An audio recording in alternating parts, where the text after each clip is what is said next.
All right, now, everybody. Quiet, listen to me. We're going to start a show. Now, some of you people have been with me before. You know it's going to be a tough grind. But we're going to have a show.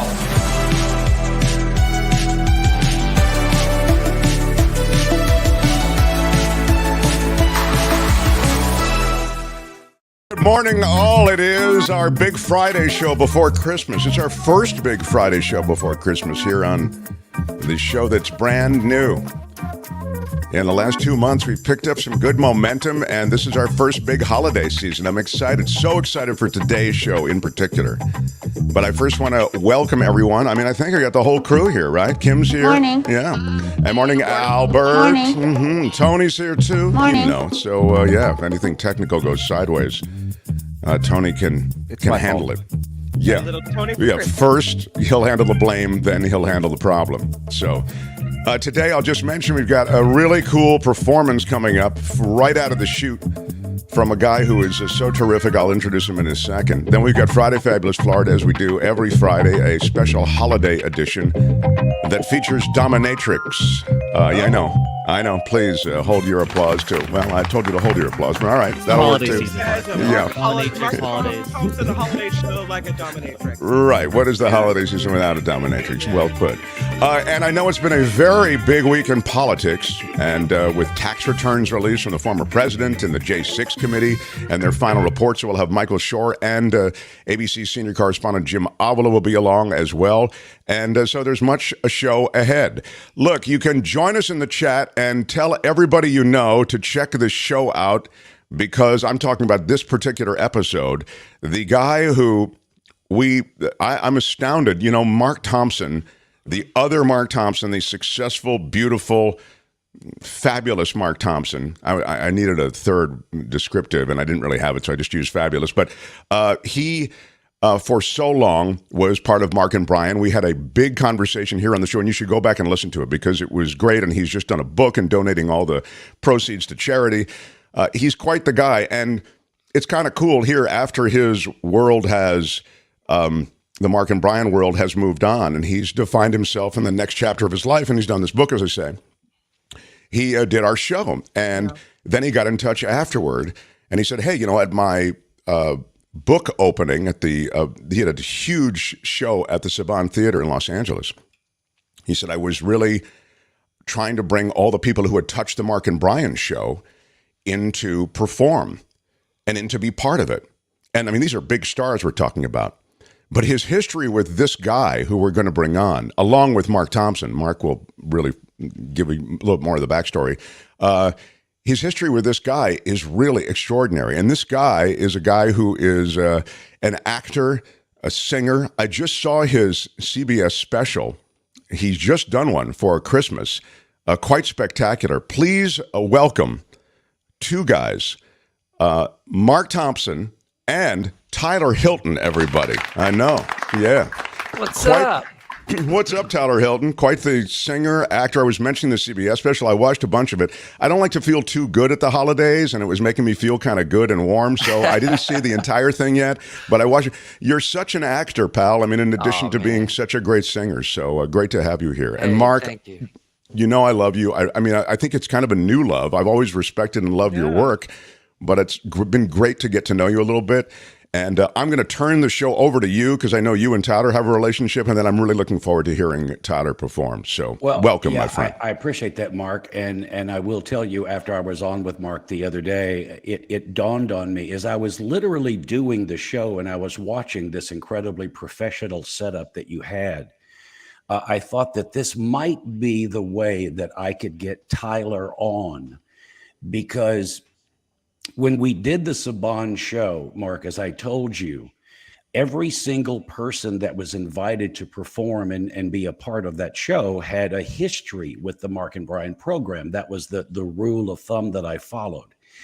And so I literally called Tyler and said, I want you to do this because, and if you're not familiar with the way that I met Tyler, we on the Mark and Brian program, we would take phone calls all day. Phone calls in the world of radio are gold. They're absolute gold. And we would always take a phone call that we felt held some sort of merit. And so one day we take this phone call, and all the screen said was, the kid says he can sing.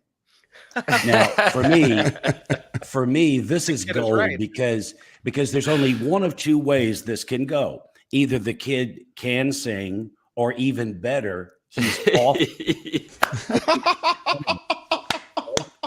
So even better, he's awful. I love that. Yeah. So we take the phone call, and it's this, kid is talking like this, and you could actually hear the acne and grease that was on this kid. Oh, Yeah. No, I mean, dude, you really could. It was rough. And he was, well, I mean, this is a grown up version. Tyler then and Tyler now, he's just a big goober. And this kid, he comes on and we're talking to him, and he's purely 16 and his voice is breaking. And so we kind of said, hey man, we see that you can sing. Why don't you sing a little bit? So he picked up his guitar, and out of this 16-year-old kid's mouth came, well, let me just put it this way. You could no longer tell you were listening to a 16-year-old. It was true. And keep in mind, this is the thing where he set the phone down and just played. You can imagine how that must have, and you could hear the talent through that. So we had him come in, and he was more impressive than he was on the phone. And then we invited him to the Mark and Brian Christmas show to come out and perform for what I believe, Tyler, was your biggest crowd to date. Oh my God. Yeah. I would play in coffee houses where half the audience was people I was blood relation to. So, and that to the wheel turn, it was like, wow. Well, I remember it going incredibly well. And then Tyler, for those of you that don't know, he went on to massive fame with One Tree Hill. He starred on that. He covered John Waite's Missing You and many other tunes. And then now Tyler Hilton has become Tyler Hilton. And you have to kind of separate his acting from his music, because and I've told him this, I love what he's doing musically. He's doing only the stuff that touches him and that moves him. And Tyler is one of those kind of guys that, we all lose track with people. And every now and then we run back into them at Christmas time. And that kind of what happened, because I invited Tyler to come to the Saban show because of his obvious history that I just told you. And now he's gone on to become that guy. And he immediately said, yes, I'd love to come. And basically what he was going to do, because he had done Missing You and had a big hit with it, he was going to do a live duet with John Waite, the guy who wrote the song on the Saban. Wow. And that was going to be it. That was all he was going to do. And he was excited and pumped, and I was, and it was going to be a great moment. And then 2 days before the Saban show, Tyler calls me and he says, dude, I've got COVID. Oh no. Yeah. He and you're doing okay now, Tyler? Yeah, you're back, you're good? Yeah. All right. Totally. How bad was it? Did you have what were worse the than symptoms? I thought, and I was all like vaxxed up and everything. But yeah, over the Thanksgiving travel was like our first travel out, and we were all down for like 2 weeks, but all good. Well, that news, and obviously he couldn't come, and that news was particularly devastating. Killed me. Not because we were going to miss the Missing You moment.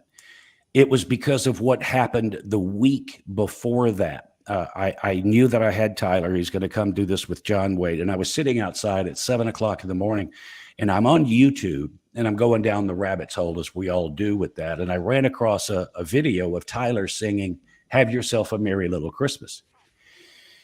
And as soon as I heard it, I called him, because we've all heard that song 1,000 times by different people, but I had never heard it done in the way that he did it.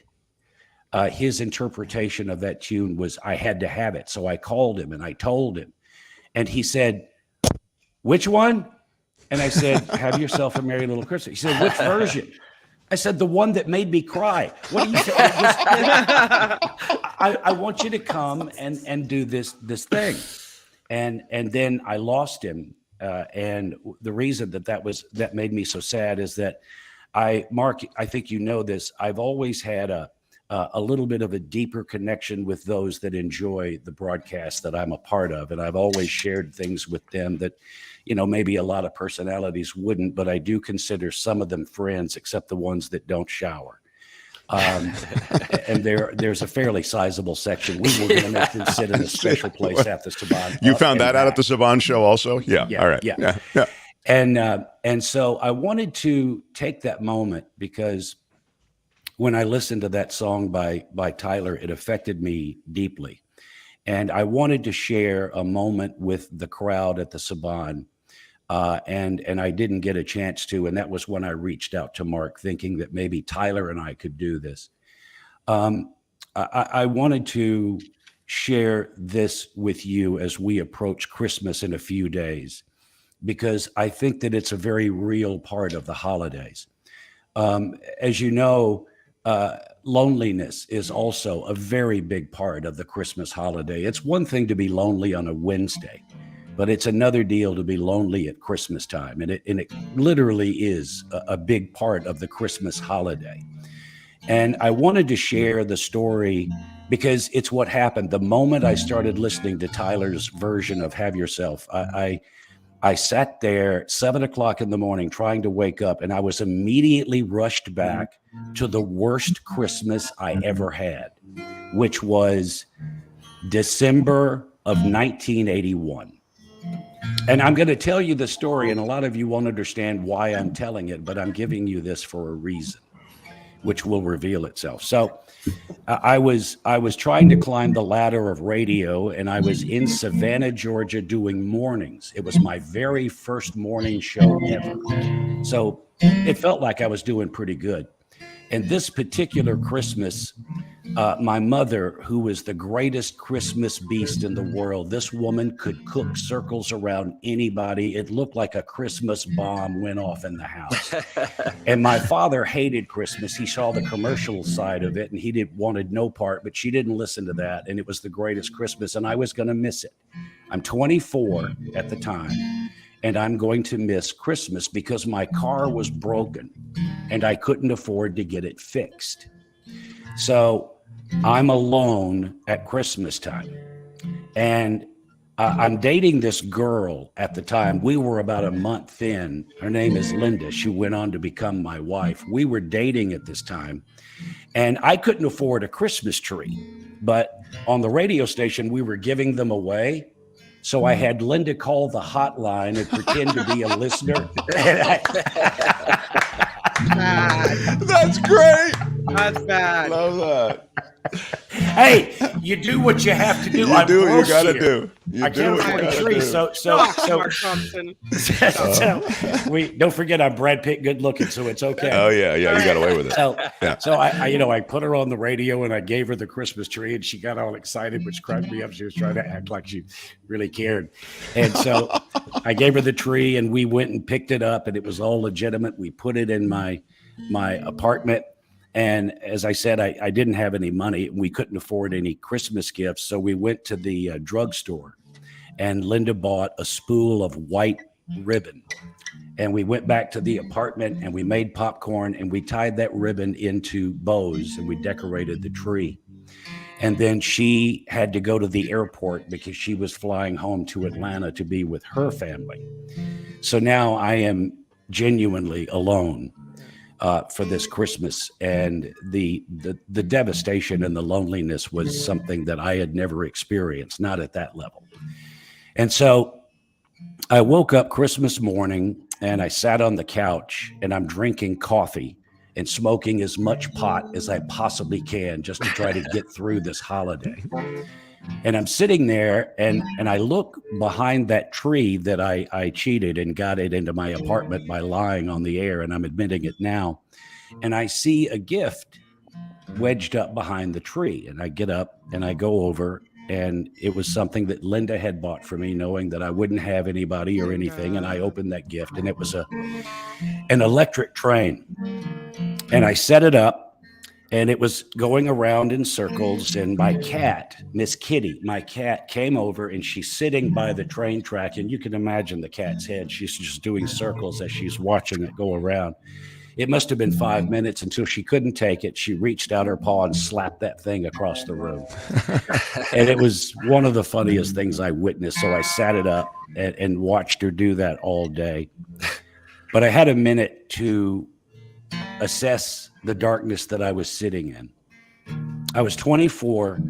I'm trying to climb the ladder of radio, and it's not going well, both professionally and personally. And I've never been a victim. I've never been somebody who said, oh, woe is me. Look what life did to me. Poor me. I looked at what I was in, and I realized that it was of my own making. I had created this. If I had asked the right questions before I took this job, I would have realized that this station I was on was a completely dead radio station. It was AM music, and FM had taken over. I was doing good radio, but nobody was hearing it.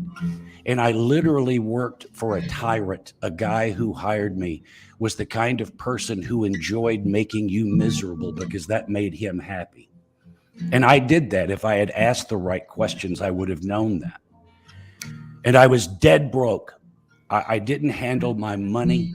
I just threw it away on stupid stuff. I was taking no responsibility. And I realized that this mess, if I had handled money better, I could have fixed my car. I could have gone home. I could have been with my mother. This was my fault, every bit of it.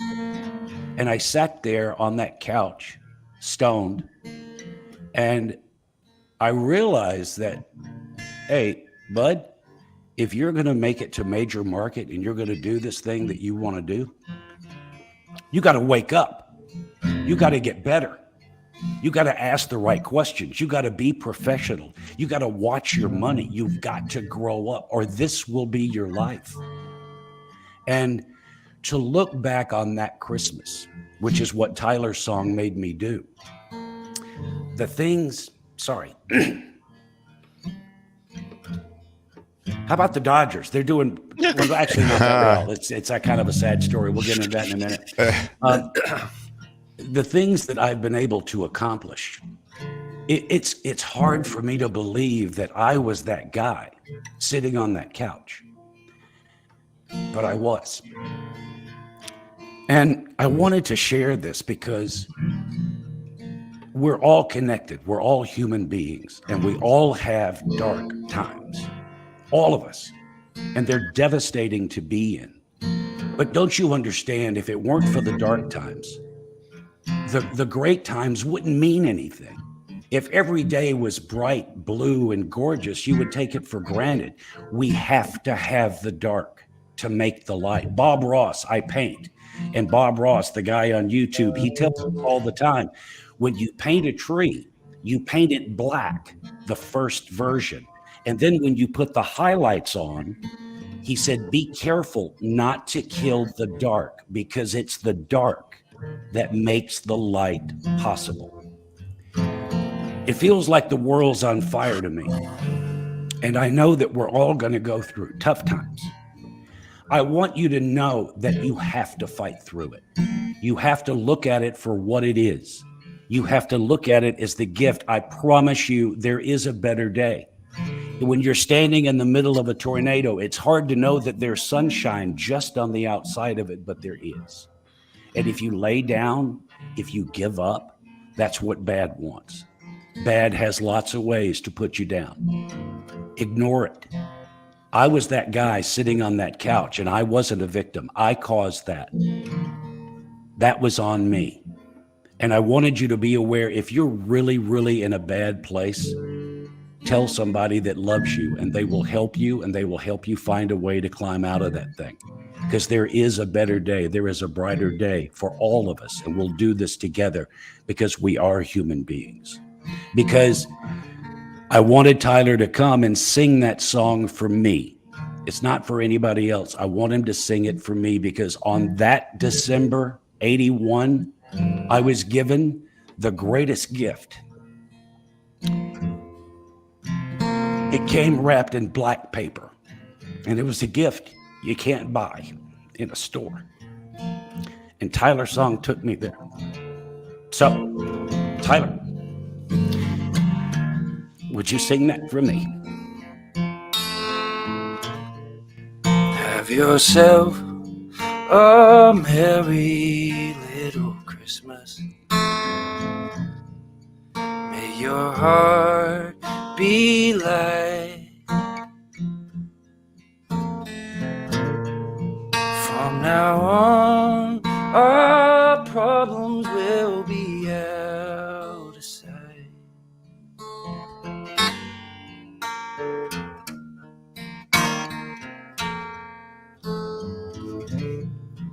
Have yourself a merry little Christmas. Make the Yuletide gay. From now on, our troubles will be miles away.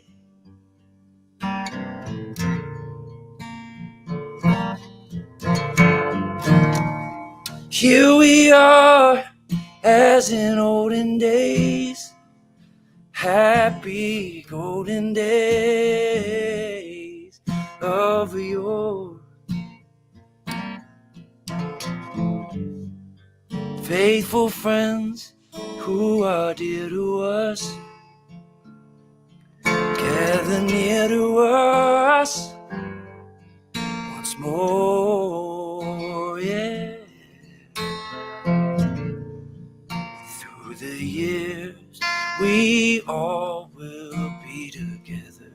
And if the fates allow,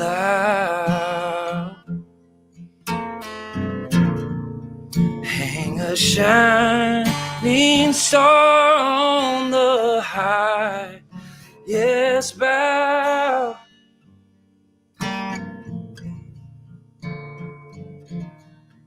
And have yourself a merry little Christmas now. Yeah.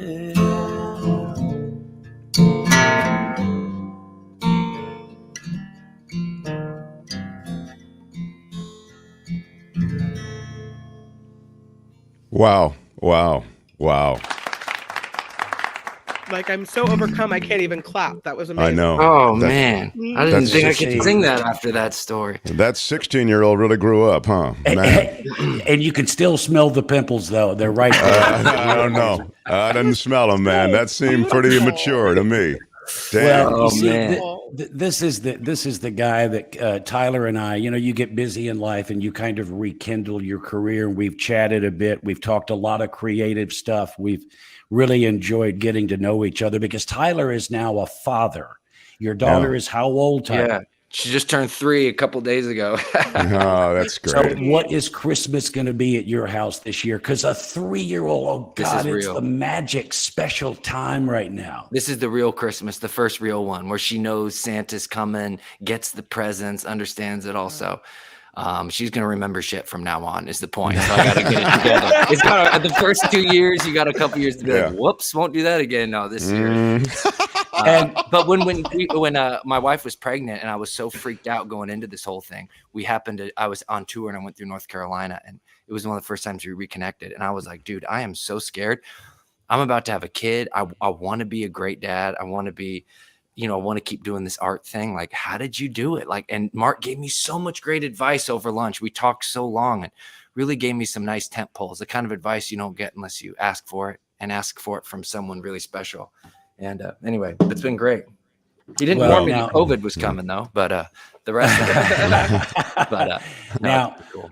Tyler has also been. Many of you know that Tyler played Elvis in Walk the Line, and I didn't know he was doing this until I called him in the middle of all this. He's been rehearsing. Tell it you're doing a bit of an Elvis we're doing thing. this like a celebration of Elvis's music and Sun Records.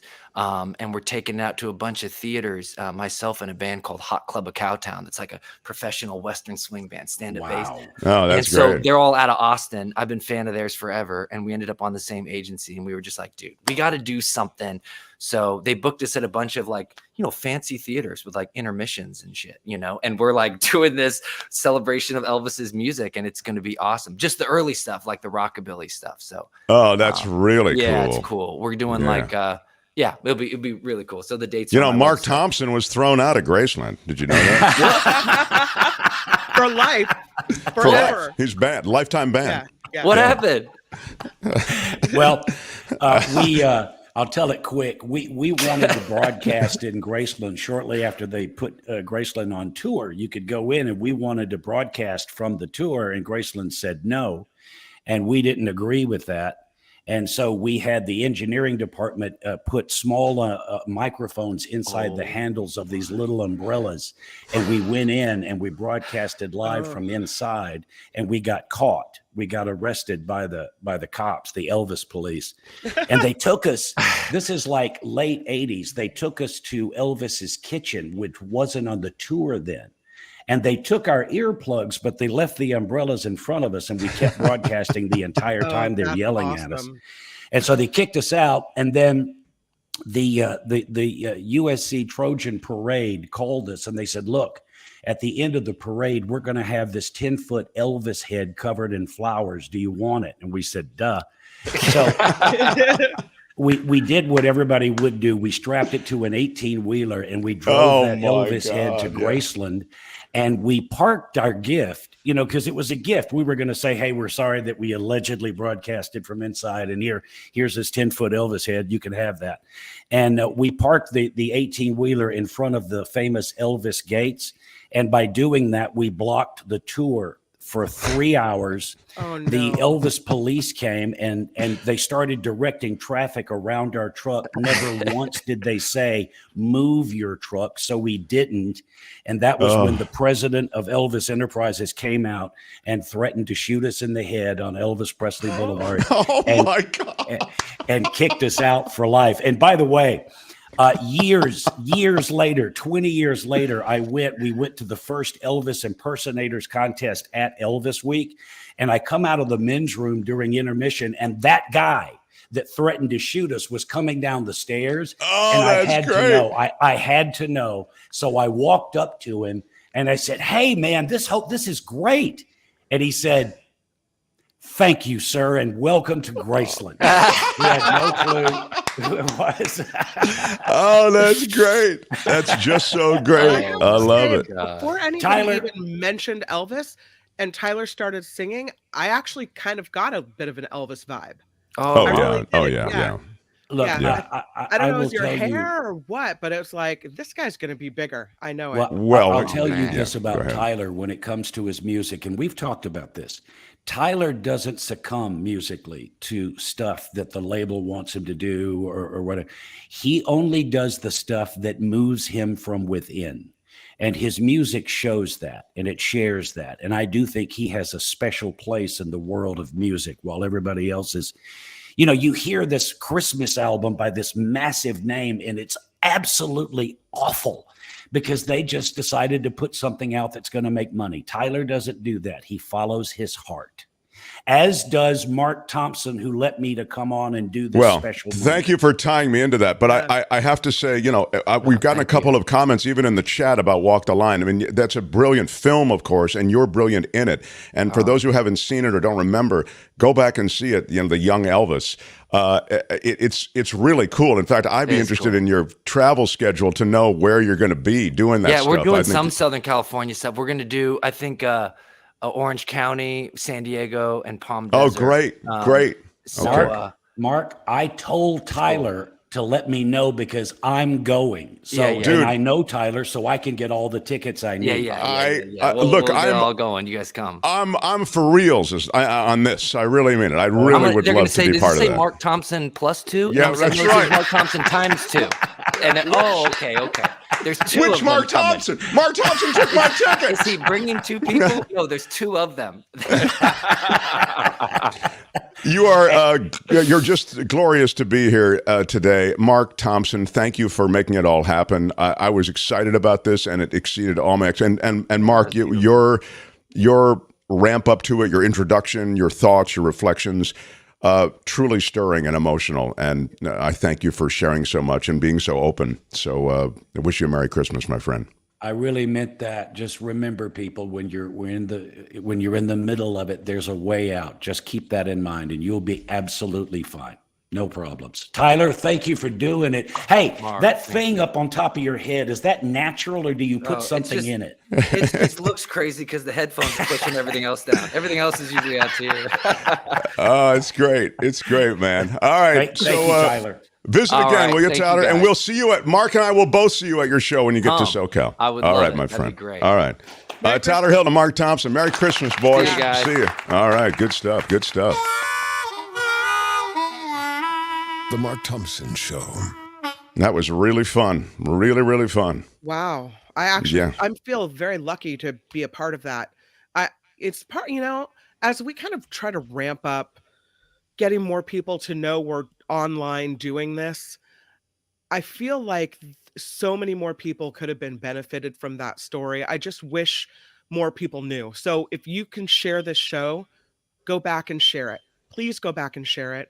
Let people know that we're here doing this. That type of thing needs to be seen by more people that need it, that need to hear it, Yeah, I agree. In fact, we'll do Kim's News, and I have some reflections of my own, having been a single guy a lot through the holidays. It can be a lonely period, but it can also be a freeing period, and I'd love for people to focus on some of that.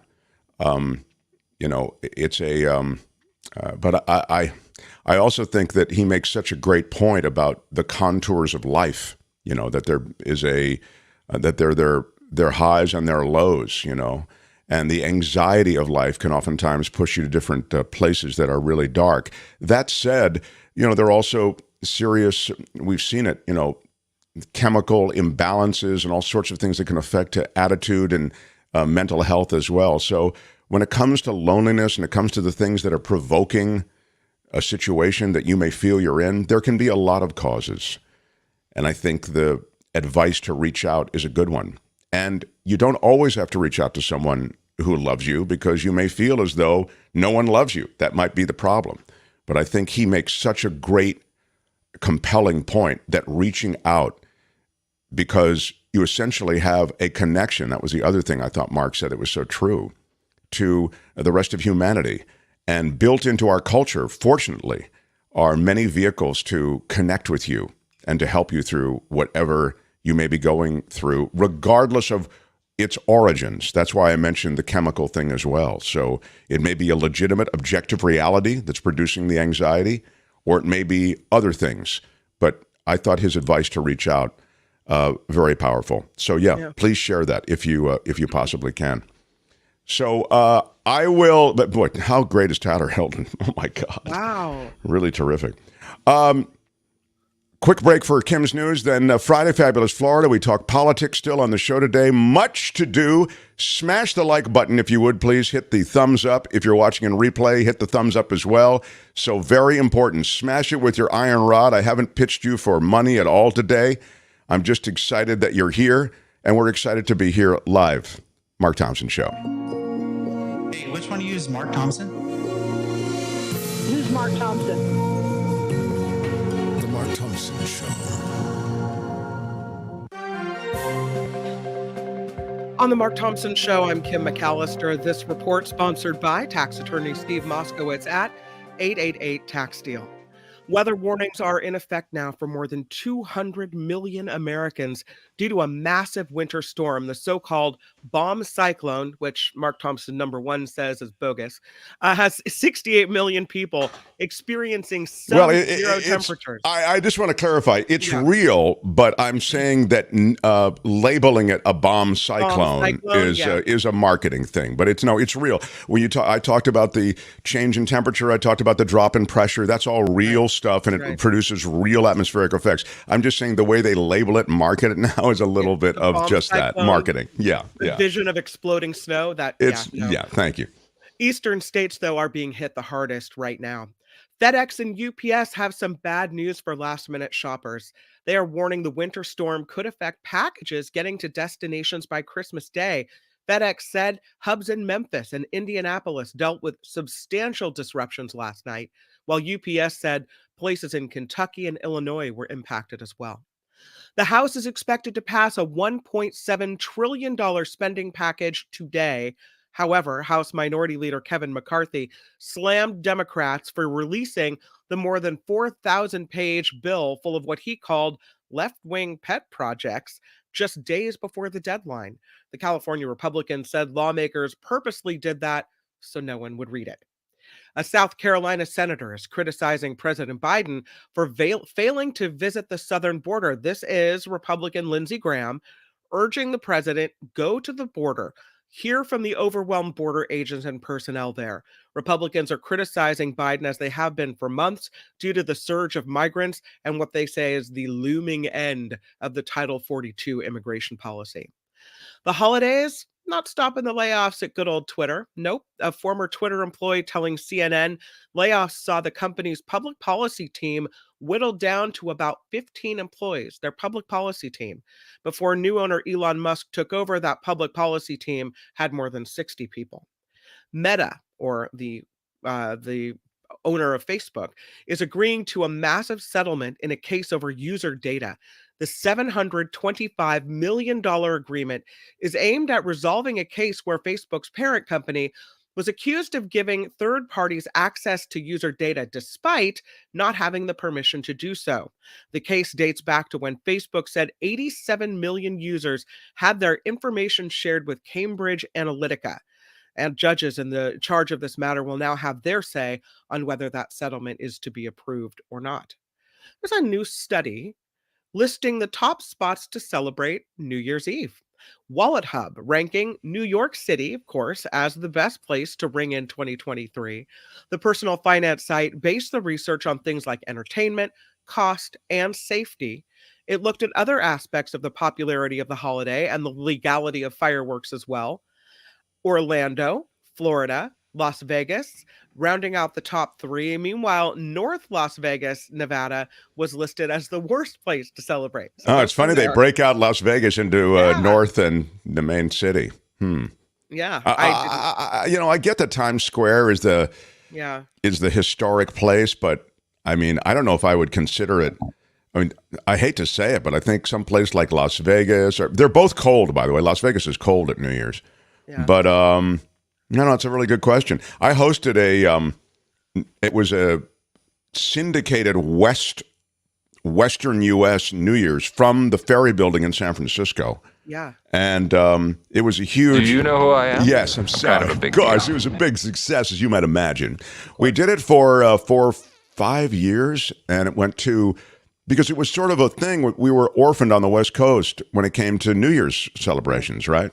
So we did the Ferry Building, and then it went up to Seattle, down to L.A., up to Seattle, Portland, Las Vegas. They all carried it, and it was fun. But I think New York, I guess they have to make it number one, but it seems like it may be slipping from the top spot. I don't know. Times Square. Even look here it is. S.J. Lola says New Year's Eve in Times Square is seriously overrated. I think it'd be, especially now with all the security thing, you have to stand out there for 4 hours or whatever it is before you have to make sure you go to the bathroom because you may have to stand in this little pen for 2.5 hours. Anyway, I think I've made my point. Do you think that New Year's Eve and the way we celebrate these big holidays has changed? I mean, first, there was 9/11 and terrorism concerns. Right. Then we have all the mass shootings everywhere. Then we have COVID. I mean, do you think that being in a place where people are packed in and jammed in, that those days and that way of celebrating is kind of passé? And so now the smaller gatherings, the staying at home with a glass of champagne, that kind of takes the place? Or am I just an old fuddy-duddy? I think people still like to get out there. I think it is true that I have sort of the same instincts that you do, which is I don't want to go to some big thing. But that's because we've aged out of it a little bit. You have a family. Yeah, I mean, just to be honest. Station X used to send me down to cover all the festivities along the pier. And it was so packed and so much going on. It was miserable.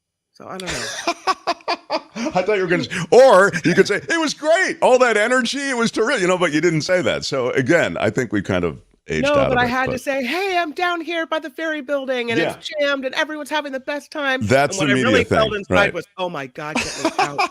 I've got to get out. Strange men are touching me. Get me out of here. This report, sponsored by tax attorney Steve Moskowitz. For more than 30 years, Steve has put his tax knowledge to work for individuals, for businesses, all of the above. So if you need help with your taxes, especially as we approach year's end, give Steve a call. It's 888-TAX-DEAL or Moskowitz LLP right there.com. I'm Kim McAllister on The Mark Thompson Show. Yes, They had to close down an entire radio station to silence him. And now he's here. Ladies and gentlemen, Mark Thompson. Well, thank you very much. I mean, it's a bit overwhelming. By the way, the great Shadow Stevens, who does our voiceovers, all that, the introductions and stuff, he will join us on Monday. We have a live show Monday. It's my birthday Monday, I know, which is very well. Thank you very much. I'm very excited about having a birthday. Are we having cake? We're having a couple of special visitors. You can have cake if you'd like. It's the cake of friendship will be served. That's not the cake I was looking for. Scheduled to appear. I'm going to have Steve Moskowitz on in a second. Still, Steve will be there. I always like to have the tax dude handy at my birthday celebrations. Of course. Kevin Pollak, the actor, Marvelous Mrs. Maisel, and his new series is Willow. You know Kevin Pollak, San Francisco as well. Born in the city, I think raised in San Jose. He'll be along. I mentioned Shadow. Somebody else. Bobby Slayton will be along. So that's scheduled to appear so far. Please put it together for this guy. He is our exclusive sponsor and your friend when it comes to any question involving taxes. Steve Moskowitz, everybody. Hi, guys. Hello, Steve Moskowitz. Greetings of the season to you. I was just mentioning my birthday, and with every passing year, I see the tax opportunities ahead. Like it is true, if you have a situation where you may want to crack your retirement account, there's all kinds of tax exposure associated with that, right, Steve? Yes, and that's especially true to people like yourself that are still in their 30s. Exactly. Thank you. No applause for that. Thank you. Yeah. I'll applaud that. That's it. All right. Exactly. Thank you, Steve, for recognizing my plight. Yeah. Is there I guess it's part of a longer conversation, but when it comes to retirement accounts, it seems to me that, planning, which is very much what we talk about here when it comes to taxes, planning for that moment when you've got to open up those retirement accounts or at least draw on them, that's critical. It is. And planning is so vitally important. And, here it is, we're knocking on the door at the end of the year, and some things have to be done by December 31st, although the best planning is the year-round planning that we talk about. And retirement accounts, that's such a big part of tax planning because there's so much you can do with them. And, I've talked about the tax aspects of them, but of course, there's financial aspects as well. And people can do all types of things with these accounts. They're very, very flexible. For example, they're so flexible. Suppose you have a year that's a great year. You just had an unusually great year. And you say, this is wonderful. I'm so proud of myself. I made just a ton of money this year. Something special happened. But I don't want to pay a special amount of taxes. What can I do? So with some of these plans, you can make multiple plan year contributions in one calendar year, essentially putting multiple years deductions in that big year to offset paying taxes. There's so much you can do, yet so many people just moan and cry, oh, the taxes are so high, this is so awful. And, our position is no crying, solutions. We're all about solutions. Not say, oh, the tax rates are too high. What's the solutions here? And a lot of times, especially if you're in business, the Congress has been so favorable to business people, not to wage earners, but to business people. And a lot of times you'll have situations where you have somebody who's a wage earner or an investor and say, well, everything's for business.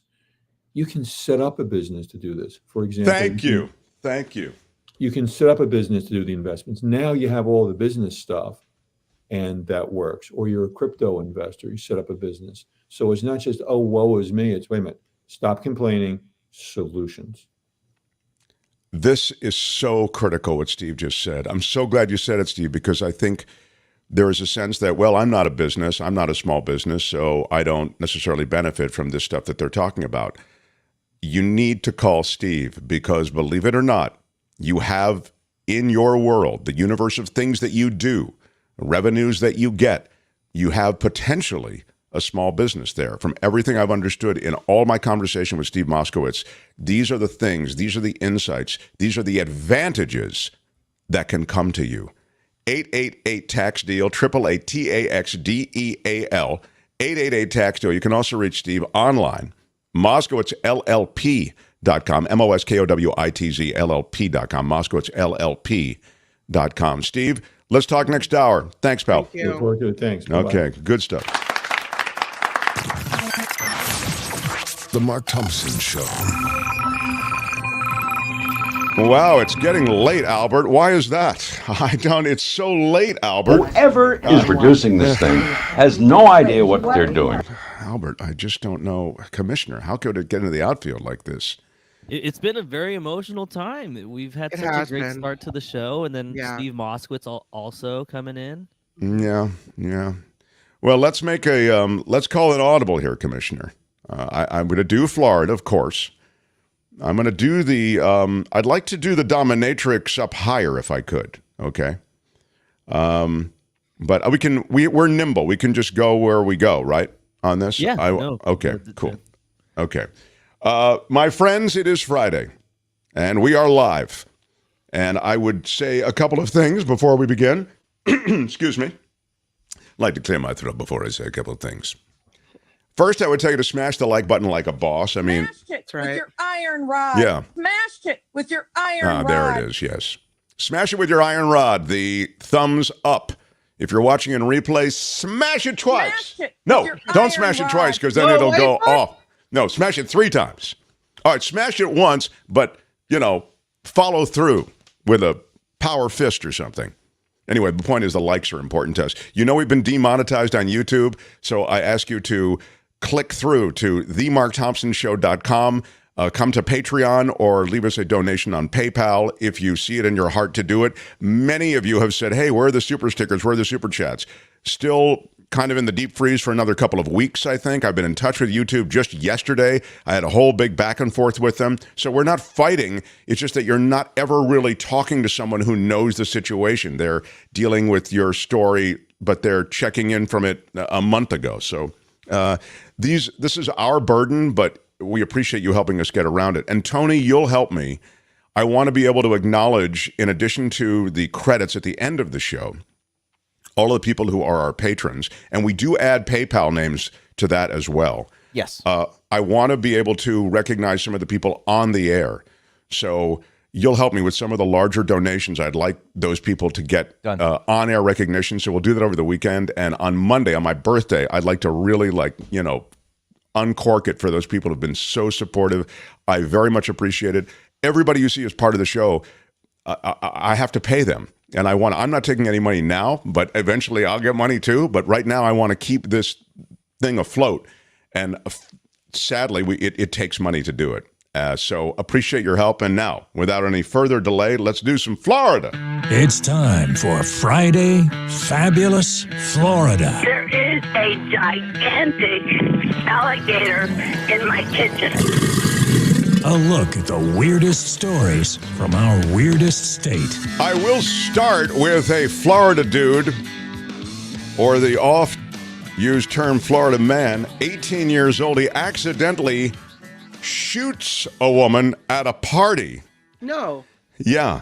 But then, at the end of it all, he asks if he can still have her number. Ooh, it's a wild idea, but it just might work. Yeah, it seems like it's definitely a wild idea.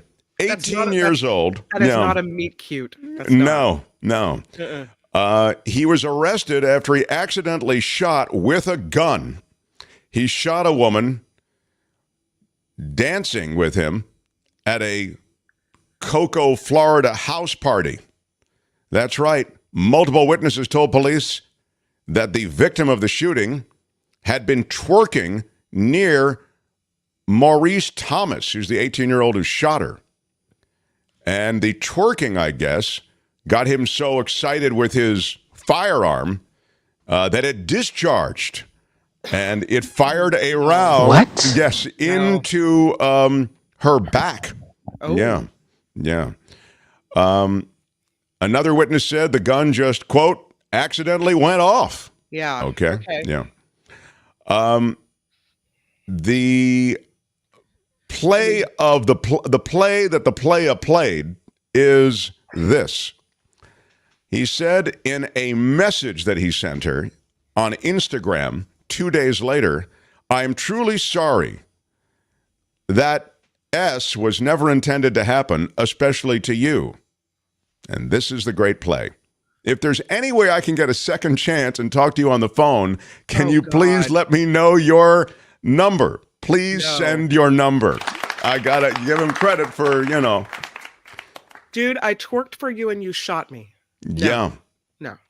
He's currently held in the Brevard County Jail on $89,000 bond. He should send a third message saying, hey, if you have $89,000 you could get your hands on, that'd be particularly helpful. Well, this is a much circulated and pretty terrific meeting in Florida, actually Fort Lauderdale, of the city hall there. That guy has a huge cojones, really. Yeah. To shoot a woman and ask for her digits. Well, I mean, he may have huge cojones, literally. I mean, the gun went off. I don't know what. I'm still stuck on that story. I just can't even believe it. Yeah, That's flabbergasting. Yeah. Shoot or shoot, I guess, right? Shooter's got to shoot, right? Right on, brother. Yeah. Finally, something good out of Florida, though. A dominatrix group shows up to a Fort Lauderdale City Hall meeting and demands taxpayer funding for, if you guessed, a sex dungeon. Yes. Tony, let's share it with the boys and girls. This is the city commission's meeting with the dominatrix. They take to the podium. For those who are listening, they're all in dominatrix garb. Single file line. Very good evening. Nice. Good evening.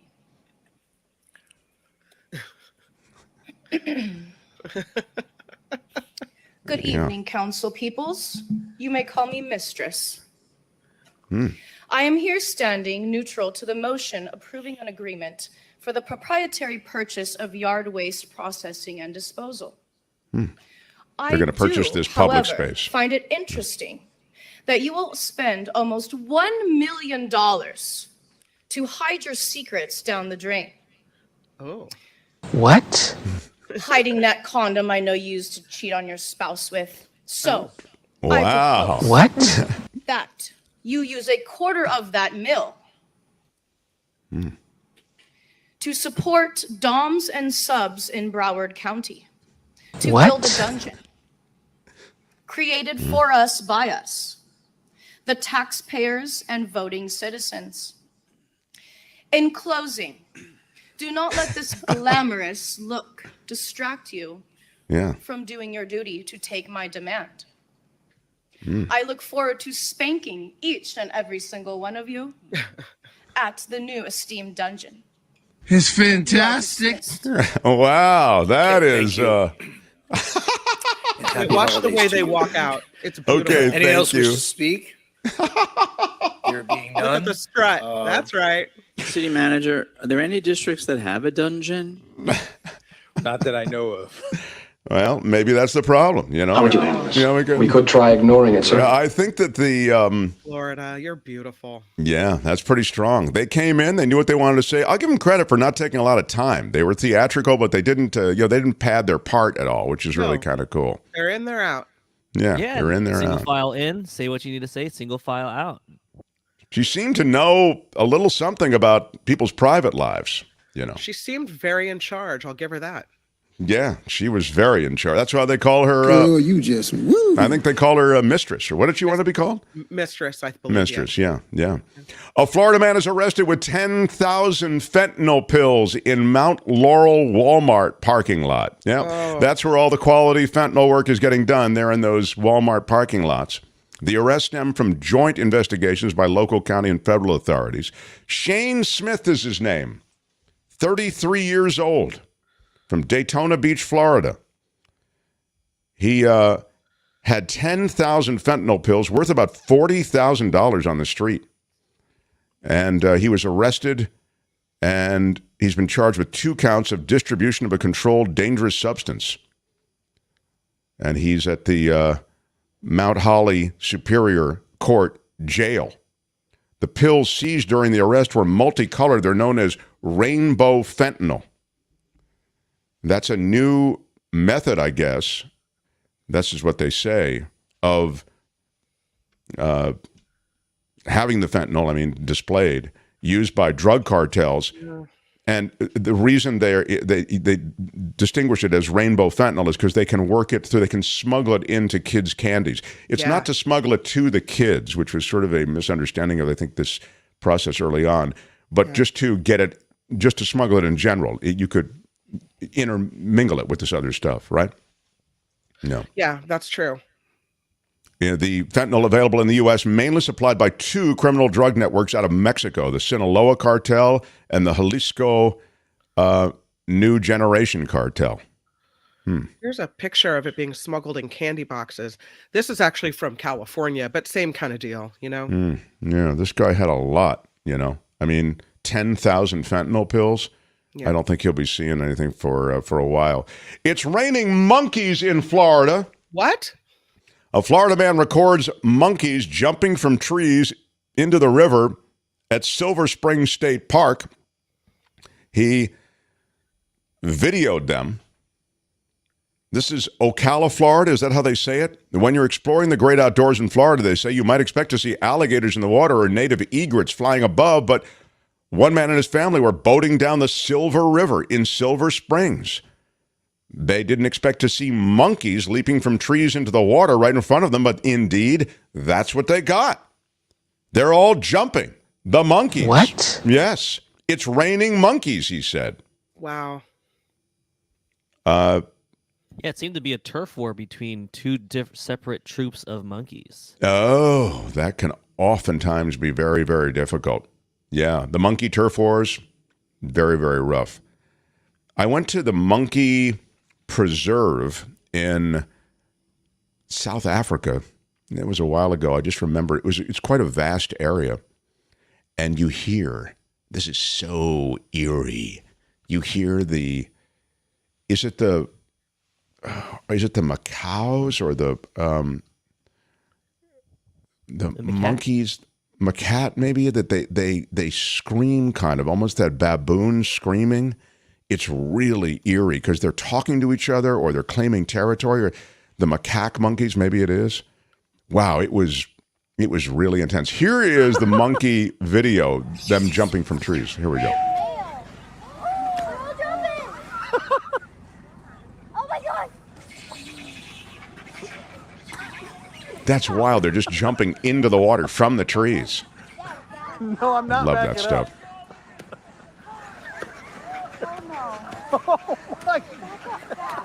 Yes, I'm trying to, but Kate's telling me to back up. I'm not going to. Oh, we're fine. We're fine. Okay, Dad, back up. They're really dive bombing. There are a lot of them. It really is raining monkeys everywhere. Those of you who are listening on the podcast, you should check out the YouTube feed of this. It's pretty wild. Anyway, that's the deal. Thank you. That's from Silver Spring State Park. And finally, a Florida man is this the finally, Albert? I think it is, right? Florida man becomes a millionaire after spelling 8 simple words with the scratch-off games. Hampton, Florida is the location. Lottery officials say Brandon Trinks, 24 years old, of Hampton, claimed a $1 million prize from the $5 million cash word scratch-off game.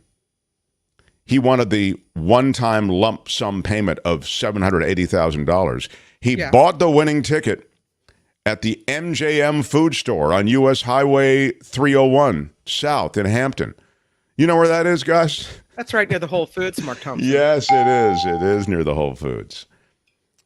The store is going to get $2,000 bonus commission for selling the winning ticket. The cash word game cost $20. It was launched in May of last year.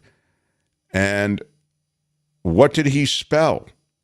What did he spell, Albert? I thought does it say, or... Oh, you just scratch it off and it just spells cash or something? Is that it? Yeah, it's like one of those. Yeah, exactly. Okay.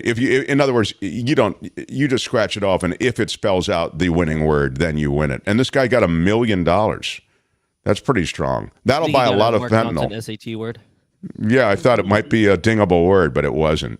Yeah. Well, I hope he puts that money to good use. In Florida, there's a lot of mischief you can get into with little money. So I hope that he'll put it to good use. Maybe first of all, you got to buy. He announced that he wanted the one-time lump sum. They put him on a watch list. Seen at a local strip club twerking? That's Flight of Fabulous Florida for today. This has been Friday Fabulous Florida. There is a gigantic alligator in my kitchen. Y'all come back now here. We must pick a favorite. I will remind you of what they are in the chat. You can completely participate with this. It's either the 18-year-old who shoots a woman accidentally while she's twerking. This is at a house party. Then he asks for her number and a chance to hang out with her. A Florida man with the $10,000 fentanyl pills in the Walmart parking lot. The monkeys that were raining from trees in Silver Spring State Park. The Florida man spelling the words with the scratch-off game, getting $1 million. Before you commit, I'll remind you of the Dominatrix group showing up to a Fort Lauderdale City Hall and demanding a taxpayer-funded sex dungeon. I turn to you first, Kim. I was going dominatrix, but then the monkeys jumped from the trees in such spectacular fashion. Yes.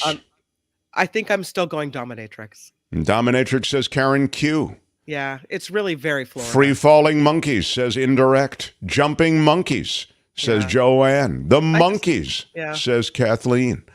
Vilma says monkeys. Lori B says twerker, hands down. Monkeys says Russ. Twerker says Jim. Definitely the monkeys says Neiman. Dominatrix from Joe Box. Joe Box is back on the scene. He has yet Joe Box and Little Anthony. Joe Box has yet to get in touch with Kim. So tell us where he wants his banner. Shoot me a message. I emailed you, Joe Box. Shoot it or lose it, I would say on that. I vote monkeys. They're just awesome, says Huge in Japan. Monkeys, says Nancy. Twerker, says Agent Kitty Feets. Twerker, says Francine. There are no right answers. It's a toss-up today. But what would you say would be the right answer, Commissioner Albert? That's got to be the Dominatrix group. They Albert, thank you. They got their message across. There's also a poll, so if you want to participate in the poll, there's already 37 votes. We'll review that sometime, maybe before the... Oh, okay, good. Yeah, so you can vote on the poll on Twitter, on YouTube, I mean. Albert, thank you. Yeah, good. Tony, what do you think of all of these? Which is your favorite, please? I really like the monkey story. It's great. Dominatrix is absolutely Florida. Thanks, Tony. Yeah. It is Florida. Thanks, Tony. Yeah, I think Central Florida. Well, we are all going different directions. I agree that the monkey video is terrific, and I encourage people listening on the podcast to check out the YouTube replay and see it. I also, though, feel as though the narrative is important. And the narrative of the woman twerking, being accidentally shot, and then the guy still asking for her number, that feels very Florida as well. But a round of applause for all. Yes. And when we come back, I hope we'll have Jim Avila and Michael Short. Did we send them the links? Gosh. Albert, can you double check on that? Yep, I'll just check on that right now. Okay, I'm sorry. Hey, it's the holidays. We do what we can. Smash the like button like a boss. throw us some support if you can find it in your heart. TheMarkThompsonShow.com is where you can throw us some support. But subscribe and share the show and hit that thumbs up. Mark Thompson Show. The Mark Thompson Show. I guess it's time for news. So on the Mark Thompson Show, I'm Kim McAllister. This report sponsored by tax attorney Steve Moskowitz at 888-TAX-DEAL. I know it's a little late for news. I understand, but That's still. cool. No, we're doing it. Flight delays and cancellations continue to pile up as Christmas Day nears. The winter storm has led to 4,000 flights within, into, or out of the United States being canceled so far today. The delays are even worse as more than 4,100 flights have not taken off on time. So if you are traveling or picking someone up from the airport, call ahead today. President Biden says a key inflation report shows incomes are up and inflation is coming down. The Personal Consumption Expenditures Price Index rose 5.5% in November from 1 year ago, which is down from October. The president added he is optimistic for the year ahead. Senate Minority Leader believes former President Trump's political clout has diminished. In an interview with NBC News, Kentucky Republican Mitch McConnell also blamed Trump for tarnishing the GOP's image among independent and swing voters. McConnell said he will actively look for quality candidates to push in the 2024 primaries. Ukrainian President Zelensky says he is back in his office and the nation is working toward victory. He returned home after his visit to the U.S. this week. He met with President Biden at the White House on Wednesday and then delivered remarks before a joint session of Congress. Too many marks on this show today.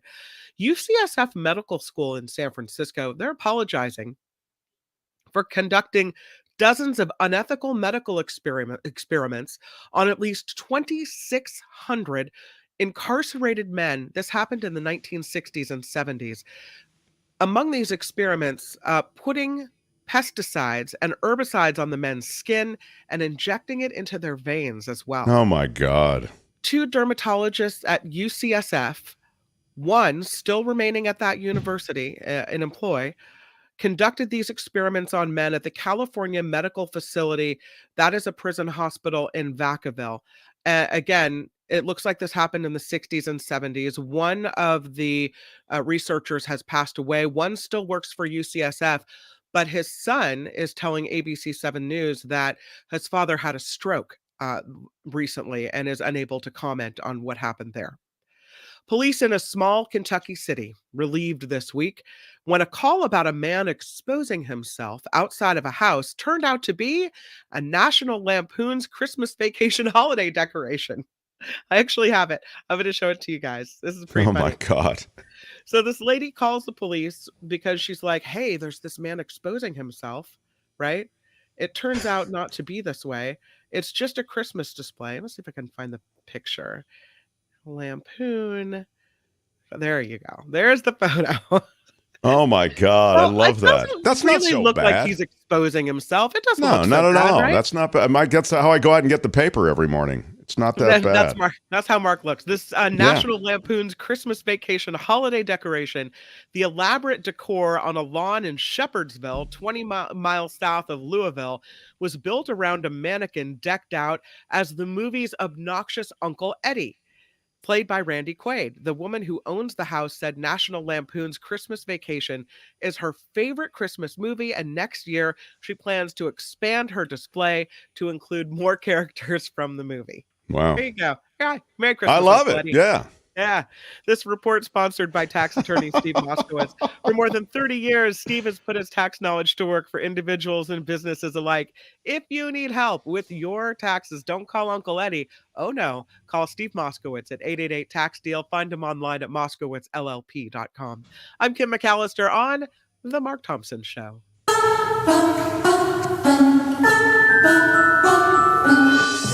you feel it? It's the Mark Thompson Show.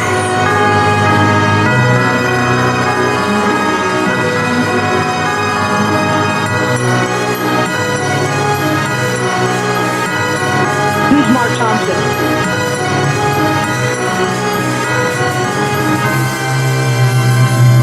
You cannot say you love your country. Zion! Sayonara, sucker! Listen to me. I don't want to hear you. What's a guilty pleasure you have? Seriously, what the It's fantastic. That's not fake. That's real. It was great. I loved it. There's never been anything like this. Smash it with your iron rod.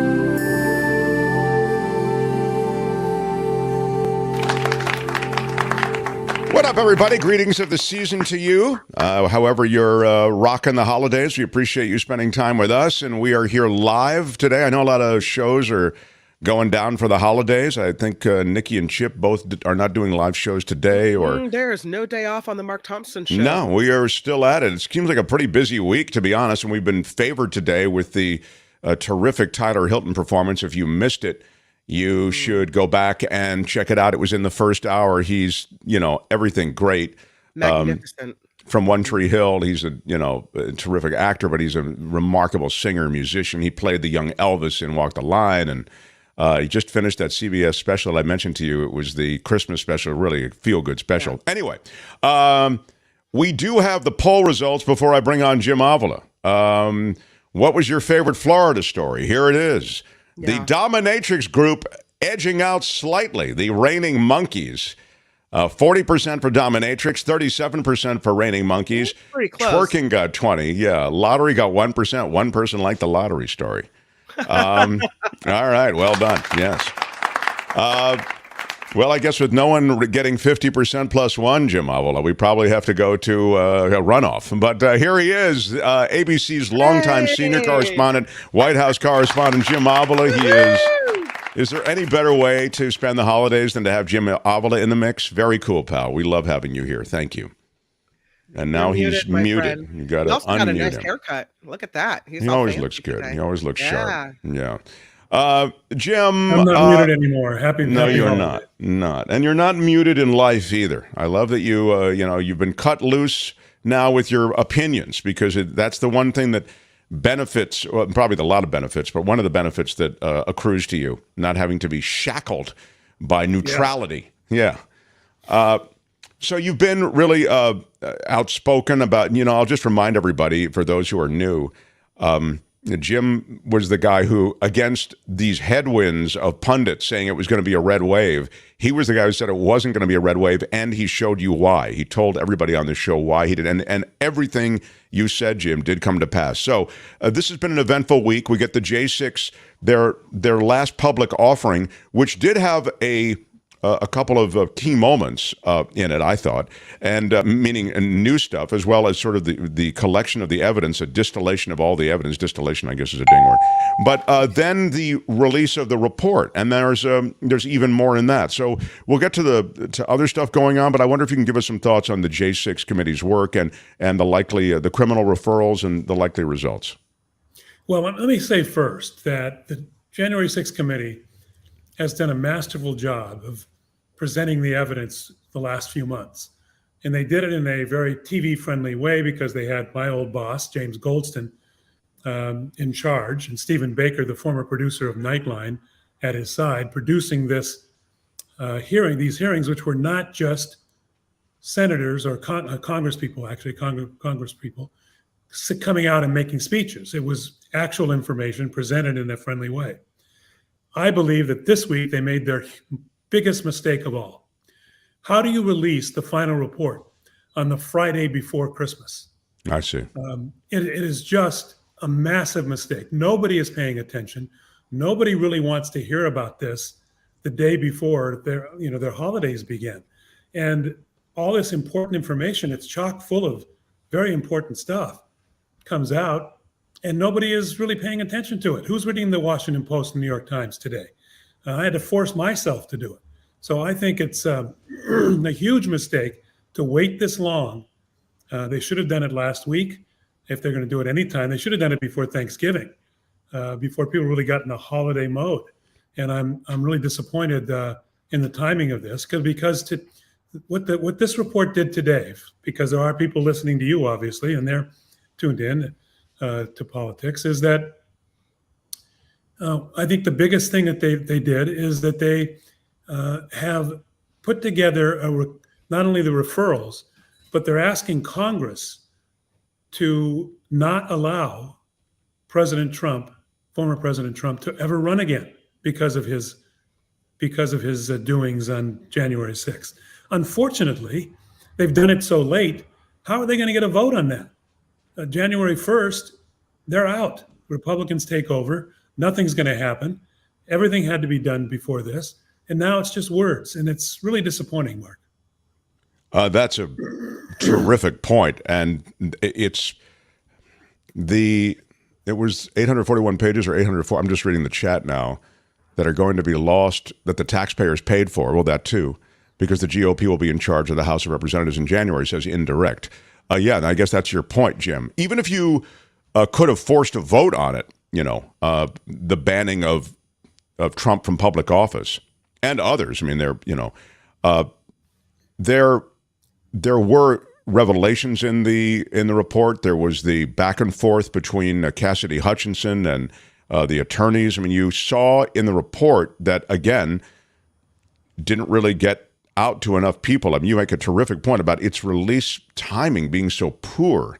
I mean, and it's interesting. So I'll just finish my thought, and then I'll just turn it over to you. But the thought is that Cassidy Hutchinson talks about essentially the hornet's nest she found herself in with Trump representatives, legal representatives, wanting to come to her and saying, "Hey, we've got you. Don't worry. You don't need a lawyer. We're going to cover you on this."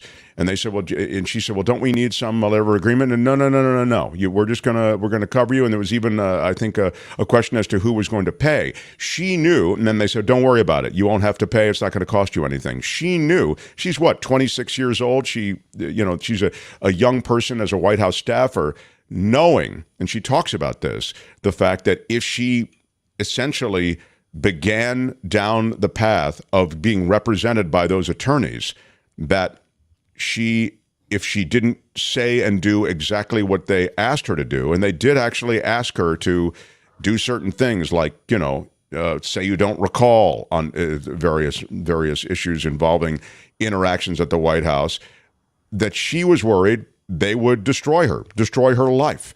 It was like a mobster's underling trying to flee the mob, reading some of what Cassidy Hutchinson had to say about that entire situation. You saw what a ruinous effect it had on her life. That's just one narrative through it all, Jim. But as you say, that's all lost in this poor timing. And now to the question I was going to ask you. As you've said, it was done so almost elegantly would be the word that comes to mind, the presentations up to this point. How could they let this timing get into the outfield on them? Yeah, I don't know if there was discord in the committee about what exactly to do about the criminal referrals that may have delayed it. But whatever delayed it, this final report, I think really took the steam out of the entire thing. And that's really a shame, because as of January 1st, of course, all we're going to have is Jim Jordan up there, making silly remarks and, trying to cover for his gym buddy. So it's really a shame what's happened there, and that, it shouldn't discount what they've done all along. And there are new things that came up besides the Cassidy Hutchinson thing. The Hope Hicks material came out in the last few days. Hope Hicks, Trump's wannabe girlfriend, who he, wanted around him because she was attractive and young, really had some pretty damaging testimony. She said, and that it came out just recently in this final report, that she wanted to have Trump put out a statement before the rally urging nonviolence, and Trump refused. She even went to the attorneys around Trump to say, "Hey, we've got to put out a statement." She's the communications director. "We've got to put out a statement urging nonviolence." She saw what was coming. And she said Trump refused to do it. He denied. He said he didn't want to. And so the damage happened. All the violence happened. that's critical, and because it shows intent, and that'll be very valuable when it does go to the Attorney General, when the special prosecutor decides whether or not to prosecute. One of the things that has been put out there is that perhaps Trump will come up with this excuse that he didn't have the intent of doing that. Excuse me. Sure. And that he was didn't know that this was going to happen. He was warned in advance that there would be violence and urged not to. That shows that he had knowledge and intent. And I think that's going to help the prosecutors. But it really should have gotten in the public mind more effectively than releasing it the week before Christmas.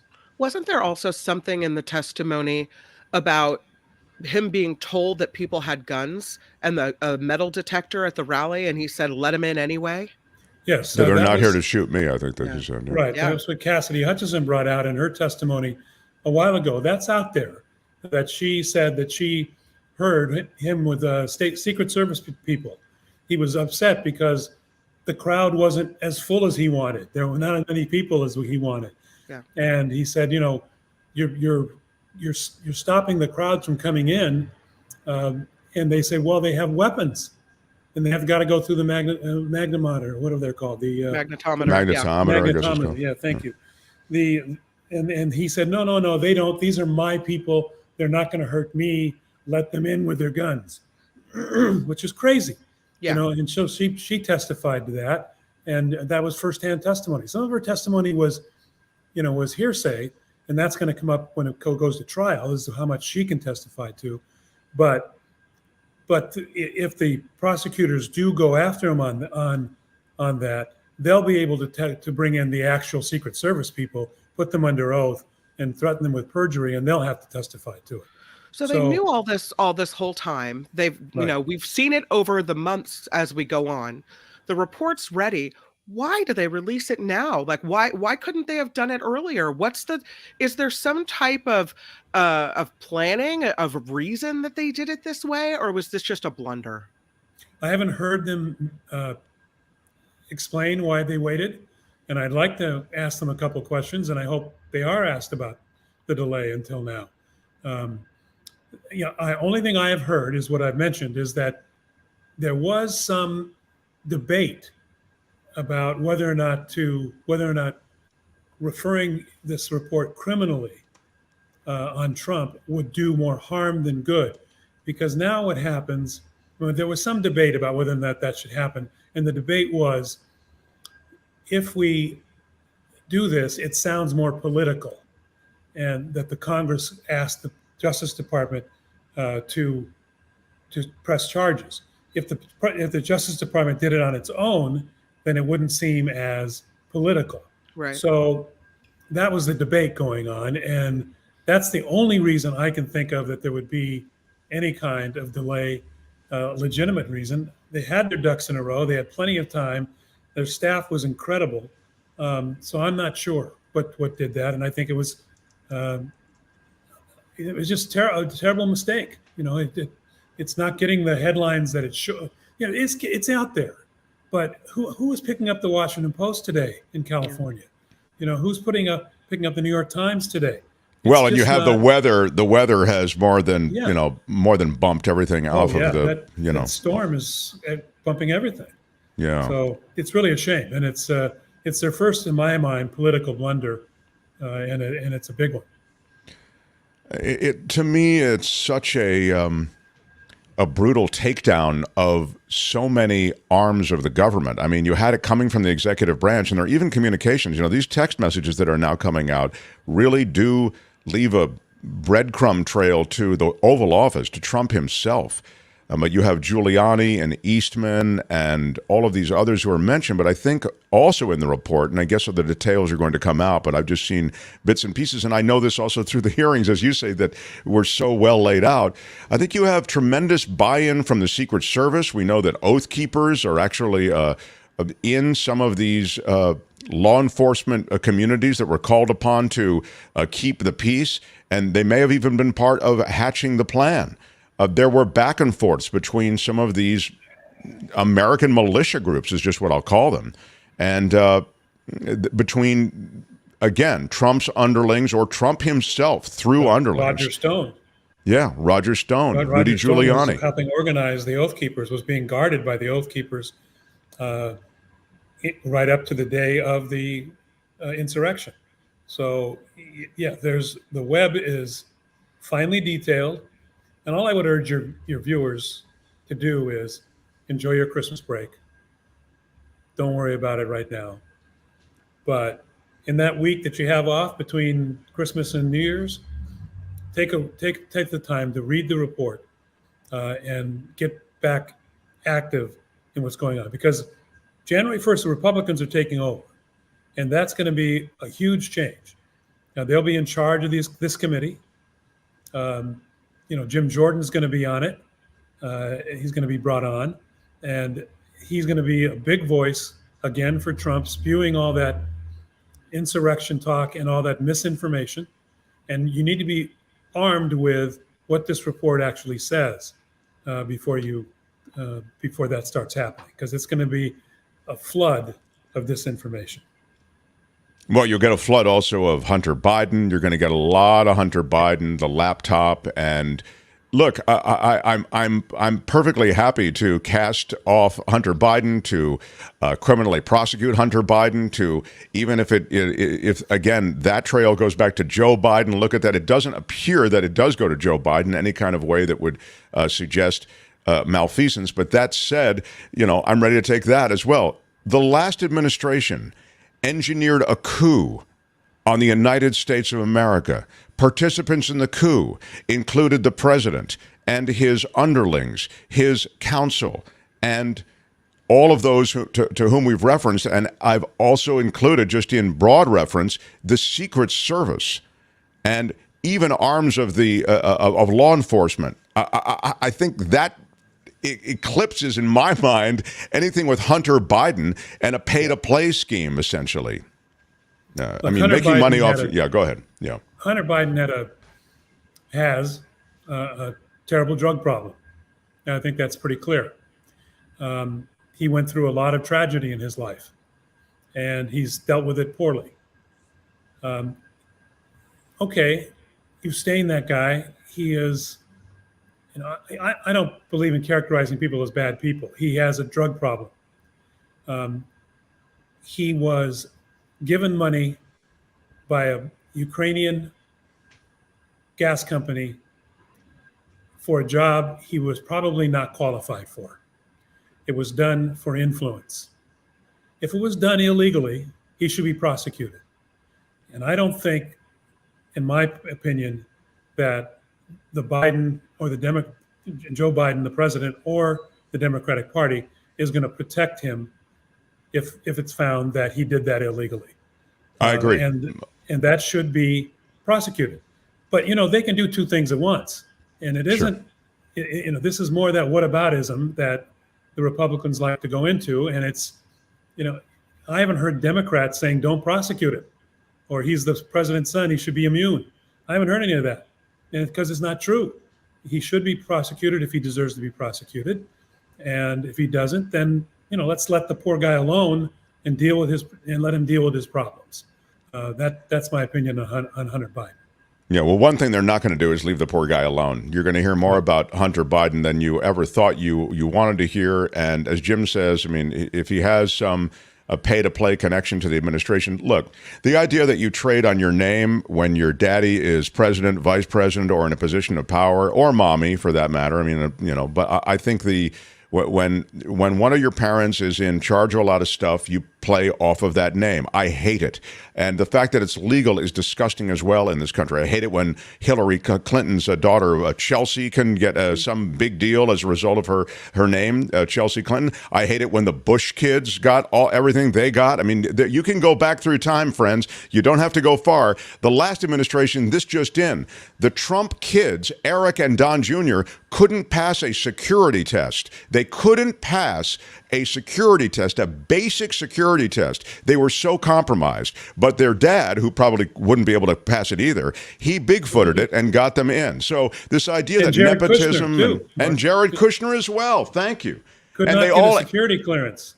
enriched themselves immensely. These people who couldn't get a security clearance, they did the dirty backroom dealings on WhatsApp, communicating with MBS. Jared and MBS talked all the time. In fact, and this is then I'll shut up, 11,000 top secret documents were jacked from the White House by the last president. And I'm not sure that some of that information didn't get to the Saudis or other people as a result of being, again, taken by Jared, seen by the Trumps, if there is money or favoritism of some sort when it comes to business involved. Yeah, I'd like to see them get to the bottom of the, and I think the Justice Department will, about what happened to those documents. The Jared connection to Saudi Arabia and Trump's connection to Saudi Arabia is entirely suspect. That him passing along information about Israel that would have been in these documents as top secret information to the Saudis is very suspicious, and it should be really looked into whether or not that happened, because obviously Kushner has this special relationship with the Saudis. And would the Saudis want information about the Israeli government? Absolutely, they would. The last thing I'll say, Jim, just because you mentioned the Saudis and that he has a special relationship, I love the way you put it, because, and we can talk about this next time, the Saudis didn't want to fund the Jared Kushner investment fund that got $2 billion worth of Saudi money.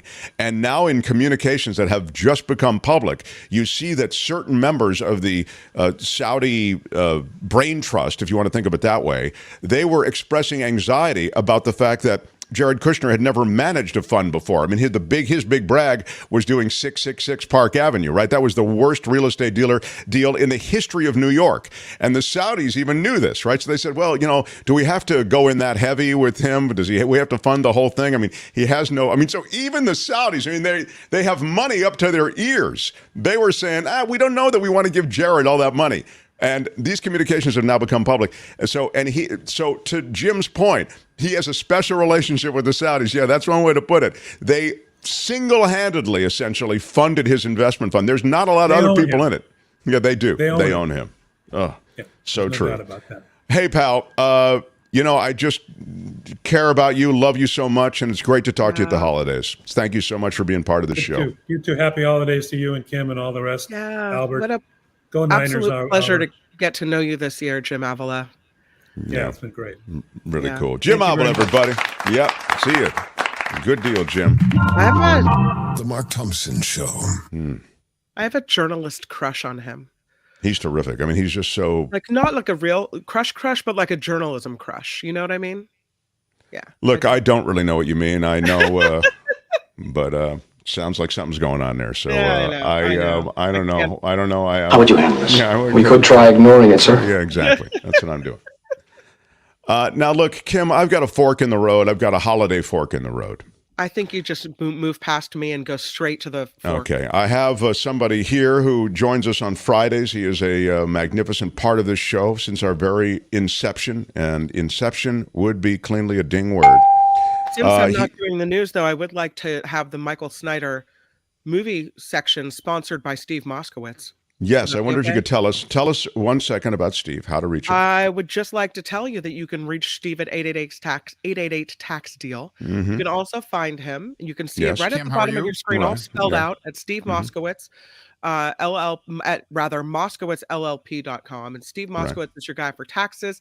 He is the reason that you will hear all about fine movies this holiday season from Michael Snyder. Yeah, indeed. Very well done, Kim. We're here with the whole crew today. We've got Tony. We've got Tony and Albert. Albert, thank you. Albert just got back. Albert was at the airport, by the way, and can report firsthand that it is, I assume it's not the happiest place on earth. No, it's been very crazy. I was there till like 4 a.m. So wow, people are already getting ready for their flights at 4 a.m. and people are also trying to get home from their previous flights from the night before. Oh my God, that's unbelievable. Oof. Well, we're glad you're with us, Albert, today. That's the good. Albert, thank you. You better start walking right now. Forget about flying. Hey, if you want some Mark merch, you can get it at getmarkmerch.com. You can get that KGO and Exile t-shirt, the one that is behind me. You can wear the rebellion, my friends. Wear the rebellion. I think they're going to stop that shirt at the end of the year, so you may want to grab it. Here's some other stuff you can get at getmarkmerch.com. You can pass by that picture of me looking so happy. You can get a mug, and you see on the back of the mug some of the phrases that show up on the show repeatedly, like, where are my weed smokers? Where are my weed smokers at? Sometimes they show up really loud. Where are my weed smokers at? Why are you yelling? You can get one of those. Why are you yelling? Yeah. And you can also get any number of other items. I like the pot holder, which you see. It's the Mark's Magic pot holder. It'll bring a certain magic to your life, I think. Morning. Yeah, a certain morning magic to your life. So you ought to try grabbing the pot holder. That's how much is the pot holder, Tony? Can you see how much it is? I think it's like $11 or something like Where that. are my weed smokers at? It's not that kind of pot.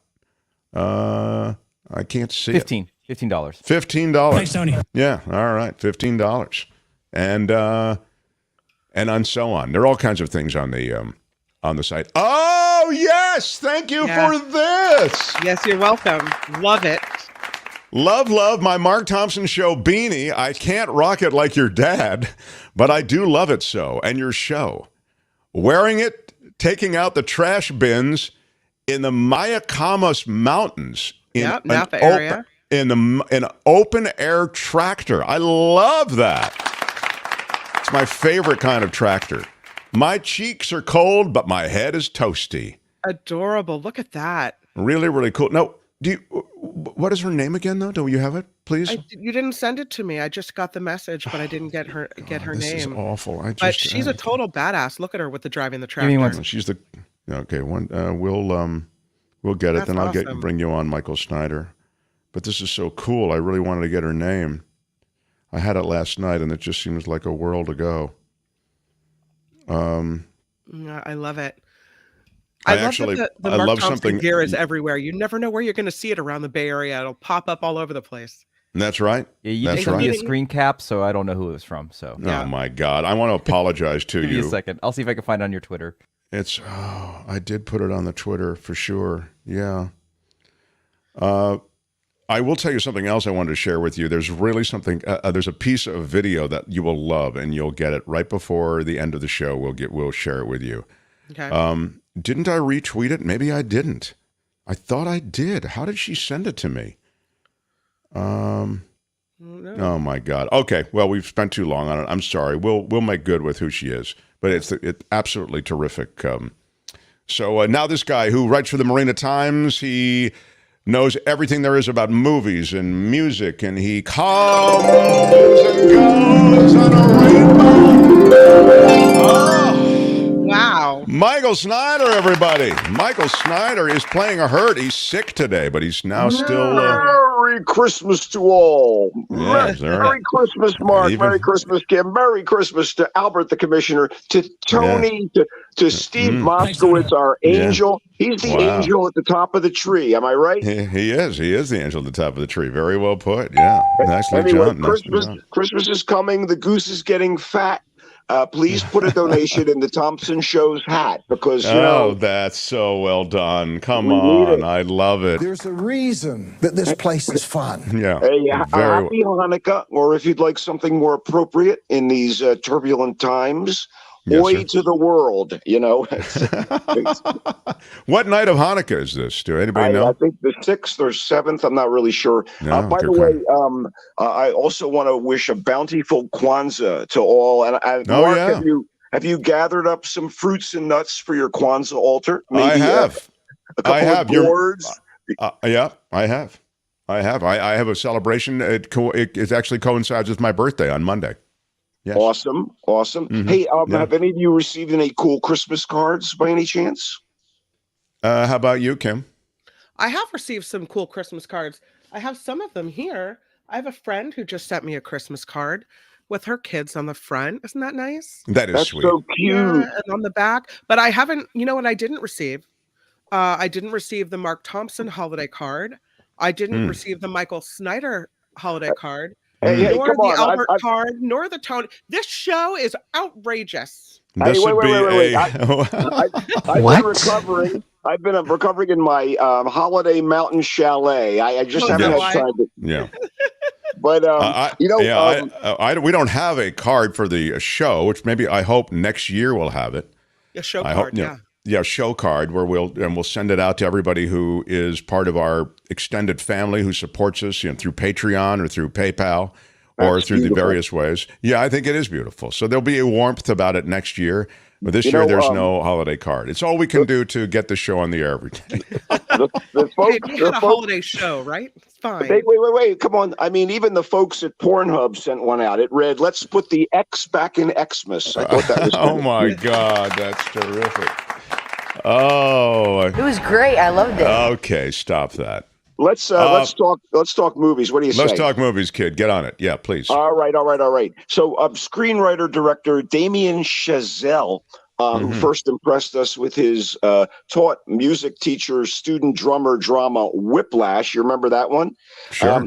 He actually piled on the awards for the contemporary musical La La Land, and he has recently really raised the stakes with Babylon, which opens this weekend. It's an ambitious, no expense spared extravaganza, a depiction of a handful of movie business archetypes caught up in the late 20s, early 30s Hollywood scene when the film industry transitioned from silence to talkies. And it's around the same time that Singing in the Rain is set. You remember how Singing in the Rain was all about that transition from the silence to the talkies? Anyway. Oh, yeah. So the lives of Chazelle's main characters intersect and intertwine, particularly Brad Pitt's silent film leading man confronted with the challenge of the soundies, Margot Robbie's sexy, bold, small-town girl determined to make it in the moving pictures no matter what, Diego Calva's starstruck Mexican immigrant who breaks into the business as an onset gopher but has big dreams, and Jovan Adepo's black jazz musician who finds success in niche movies and still has to confront racism. So Chazelle delivers crazy, extravagant, glitzy excess, kind of like Baz Luhrmann, but something seems missing, and maybe it's like the delirious love that always informs Baz's over-the-top parades of color and imagery. There is unquestioned care and detail in Chazelle's recreation of the era, and there are these grandiose set pieces and exacting depictions of the technical and business side of the original dream factories and their workers in front and behind the cameras. But the human side, the emotional journeys of the central figures in this tapestry seem kind of dwarfed by the spectacle. I mean, believe me, the cast is giving their all. Margot Robbie is wonderful in this thing, and I was never bored for a moment of its 3 hour and 9 minute running time. Oh my God, are you kidding me? It's 3 hours and 9. What is it, Michael? They just don't get it. You can't tell a story in 2 hours anymore? Mark, there wasn't a single blue alien on a flying amphibian in sight.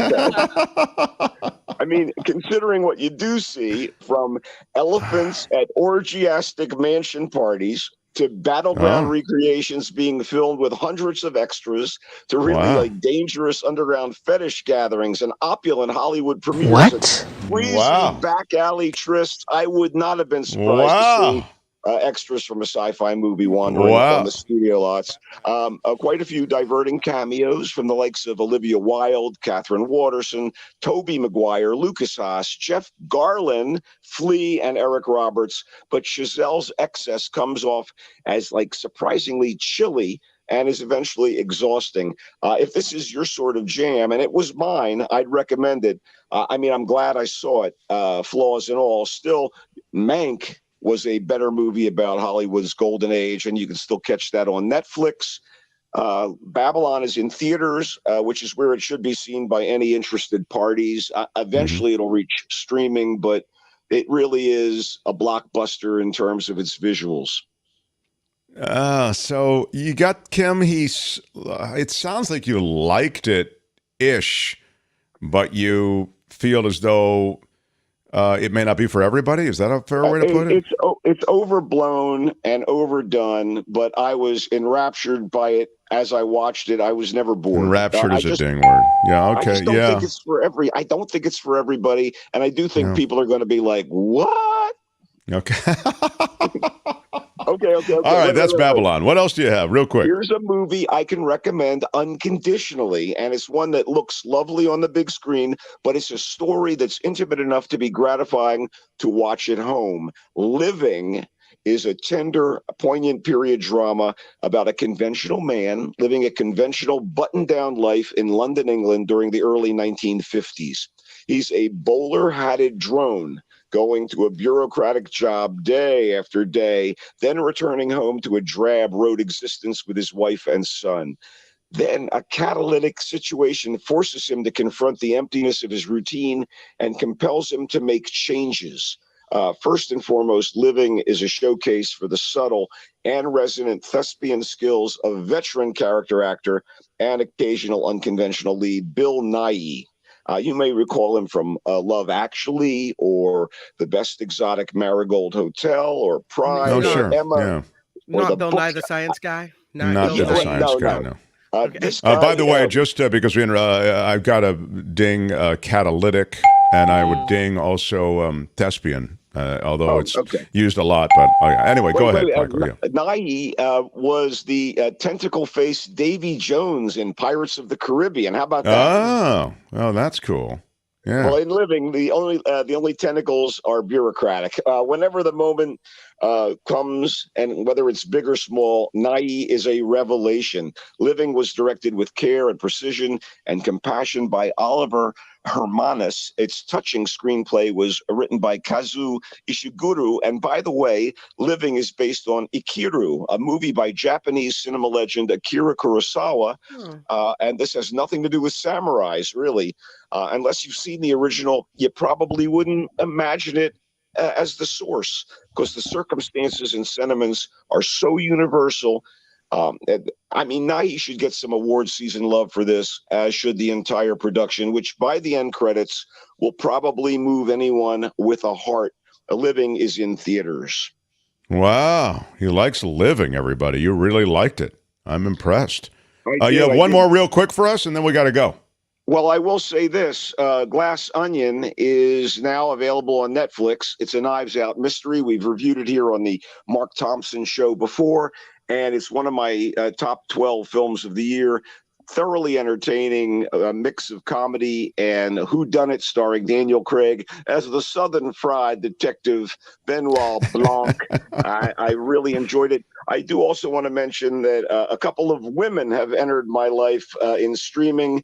One is the great Billie Piper, who plays Susie Pickles, a child star whose life goes to hell when her husband goes bonkers at the release of sex images on social media, and it's called the show's called I Hate Susie. It's on HBO Max, and I Hate Susie 2, which basically takes the story into deeper and darker places.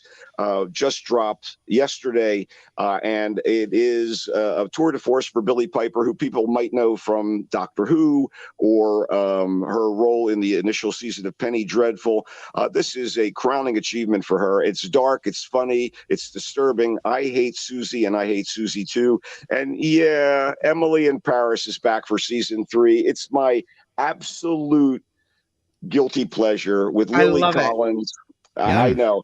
By the way, you know, as the young innocent abroad in Paris, by the way, Lily Collins' eyebrows get separate billing this season in the credits, which I think is great. So Tom thinks tour de force is a ding phrase. Sorry. Good. Okay, good. Quick question, because my kids are out. I put a Christmas movie on for a couple hours while I came to talk to you guys. It's Christmas Vacation. We're looking for the best family Christmas movie, not the ones we've seen over and over. Anything you can recommend that maybe is a little off the radar? Well, your kids are probably sophisticated because they're your kids, Kim. That's nice. I'm going to be watching Blackadder's Christmas Carol, starring Rowan Atkinson. That'll be fun. And Rowan Atkinson's other role of note, Mr. Bean's Christmas, Merry Christmas, Mr. Bean. absolutely funny. I'm a bit of an Anglophile. Those are two things that that and a Charlie Brown Christmas. Those are things that I think are charming and perennials for me. So I love that Michael Snyder. This is kind of cool at the end of the year, and maybe we can do your best of, worst of. We might even do it as a special segment and, throw it on as added content or whatever next week. But what I wanted to, certainly Friday, we'll touch on it next week because it's right before New Year's.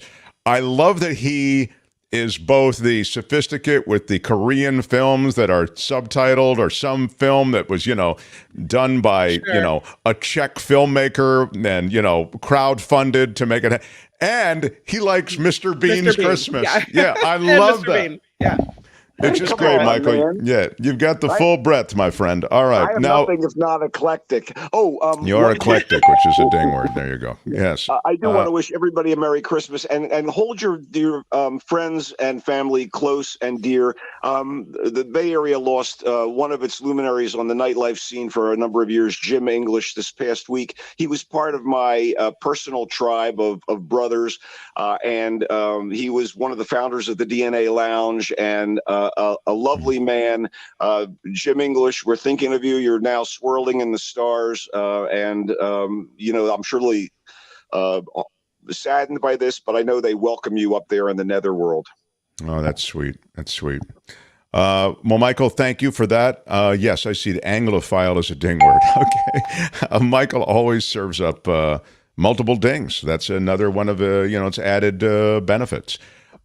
Michael, you can read you in the Marina Times, I know. You can hear him here on Fridays. We wish you a Merry Christmas, my friend. You'll be with us next week, though, for the pre-New Year's show?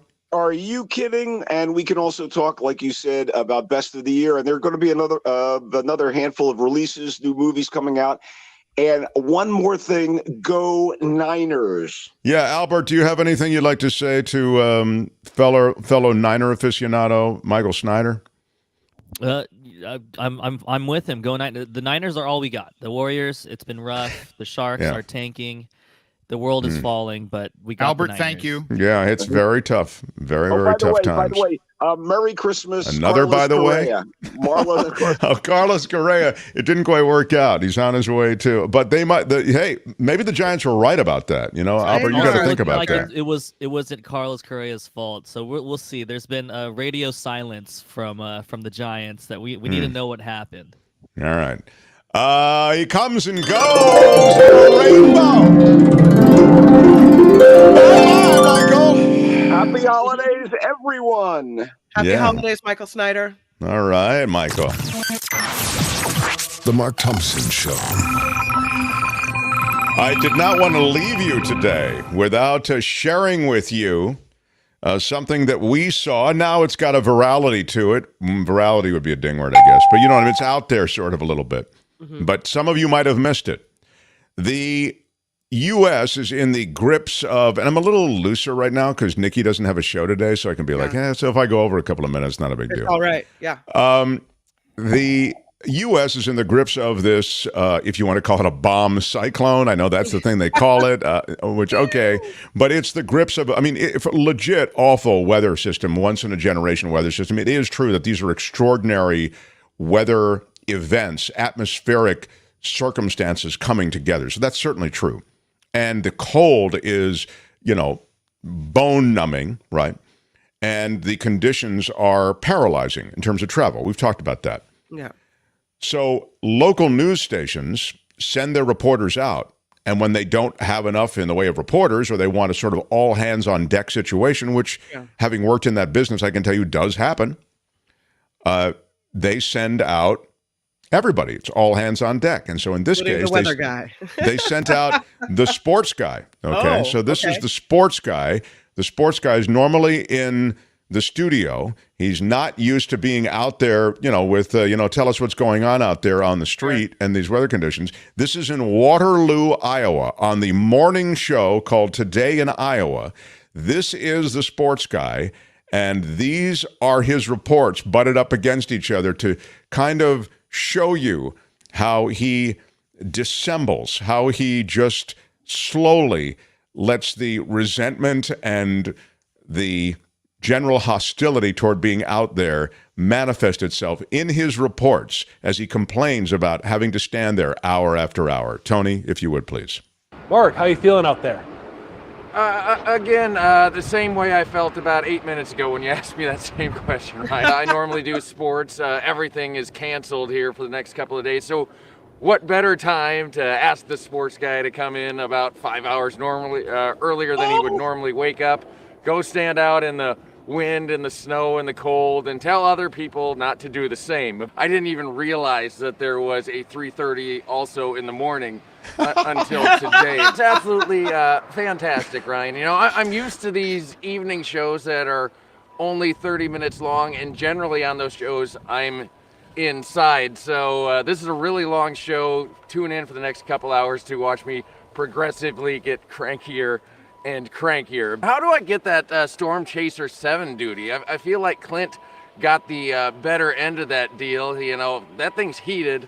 The outdoors currently is not heated. Well, I'll tell you what, Ryan, I've got good news and I've got bad news. The good news is that I can still feel my face right now. The bad news is I kind of wish I couldn't. Can I go back to my regular job? I'm pretty sure, Ryan, that you guys added an extra hour to this show just because somebody likes torturing me, because compared to 2.5 hours ago, it is just getting colder and colder. Live in Waterloo for the last time this morning, thankfully, I'm Mark Woodley, News 7 KWWL. Oh, Mark Woodley, you are a gift, my friend. You're a gift. He said out loud what every reporter is thinking. Oh, you really made me terrific. Get up early. This is not my job. My face is cold. This sucks. You know, everyone at the station was cringing every time he did one of those reports. We find it awesome. Or they were rallying. Everyone in the control room was just like, yup. Yeah, they were all rallying. I think that was, you know, in those smaller markets in Iowa, they're all going, right on, brother. You know, and he's got his own power. He didn't get knives out awful, like dumping on management or whatever like that. He kept it in that area of it being funny. Exactly. So it was kind of terrific. So hey, smash the like button like a boss. With your iron rod. Smash that like button like a boss. Smash it with your iron rod. Tony, you adjusted my levels on the this machine. Is that why everything's a little different today in terms of levels? Yeah, everything should sound better. Okay. Thanks, Tony. Yeah, okay. I just want to make sure that because it's all weird. I normally have it down. And Thanks, Tony. Yeah, all right. Well, nothing's anyway, distorting anymore. I fixed that Nothing's problem. distorting, Mark. That's what we need to do. All the levels down. Yes. Anyway, hopefully you Thanks, Tony. Yeah, all right. If you want to thank Tony, if you want to thank Kim, and you want to thank Kim. How are you? Yes. Very happy, everyone. Albert, thank you. Yeah, you can do it by smashing the like button like a boss. With your iron rod. Even if you're watching in replay, give us a thumbs up, and that helps us. If you want to help us financially, I hate to be that guy, but we are doing the show and we're in a sense, a continued crowdfunding of the show to keep us afloat. It's themarkthompsonshow.com. Click contribute. Someone sent me something, I'll deal with it Monday, about how they feel our YouTube channel should have certain click-throughs that make it easier to contribute to Patreon, and like Nikki has. They pointed to Nikki's show, so I'll talk to Tony and we'll figure that out. But I think for now, this, you know, it is what it is. So yeah. Merry Christmas, everybody, says Lee, says Joanne, says Karen, Lori. Have a great holiday, everybody. Lita, Becky. So cool. Go back and watch the first hour if you missed it. It was pretty special with Tyler Hilton and Mark Thompson. And on Monday, it is my birthday. Scheduled to appear, Kevin Pollak, actor, comedian from Marvelous Mrs. Maisel and the new series Willow. Shadow Stevens will be here live. That's right. Oh, my God. Oh, that's right, kids. Bobby Slayton's scheduled to come through. Courtney will do a Mark's Murder Mystery Monday with Josh Mankiewicz live. Josh from Dateline NBC. So it's a big birthday celebration Monday. Stevens for the Mark Thompson Show. Wow. Bye-bye. Everybody, Merry Christmas. Love you guys. We'll be back here next week live. Thank you, Albert, Kim, Tony. And until Monday, bye-bye. Merry Christmas.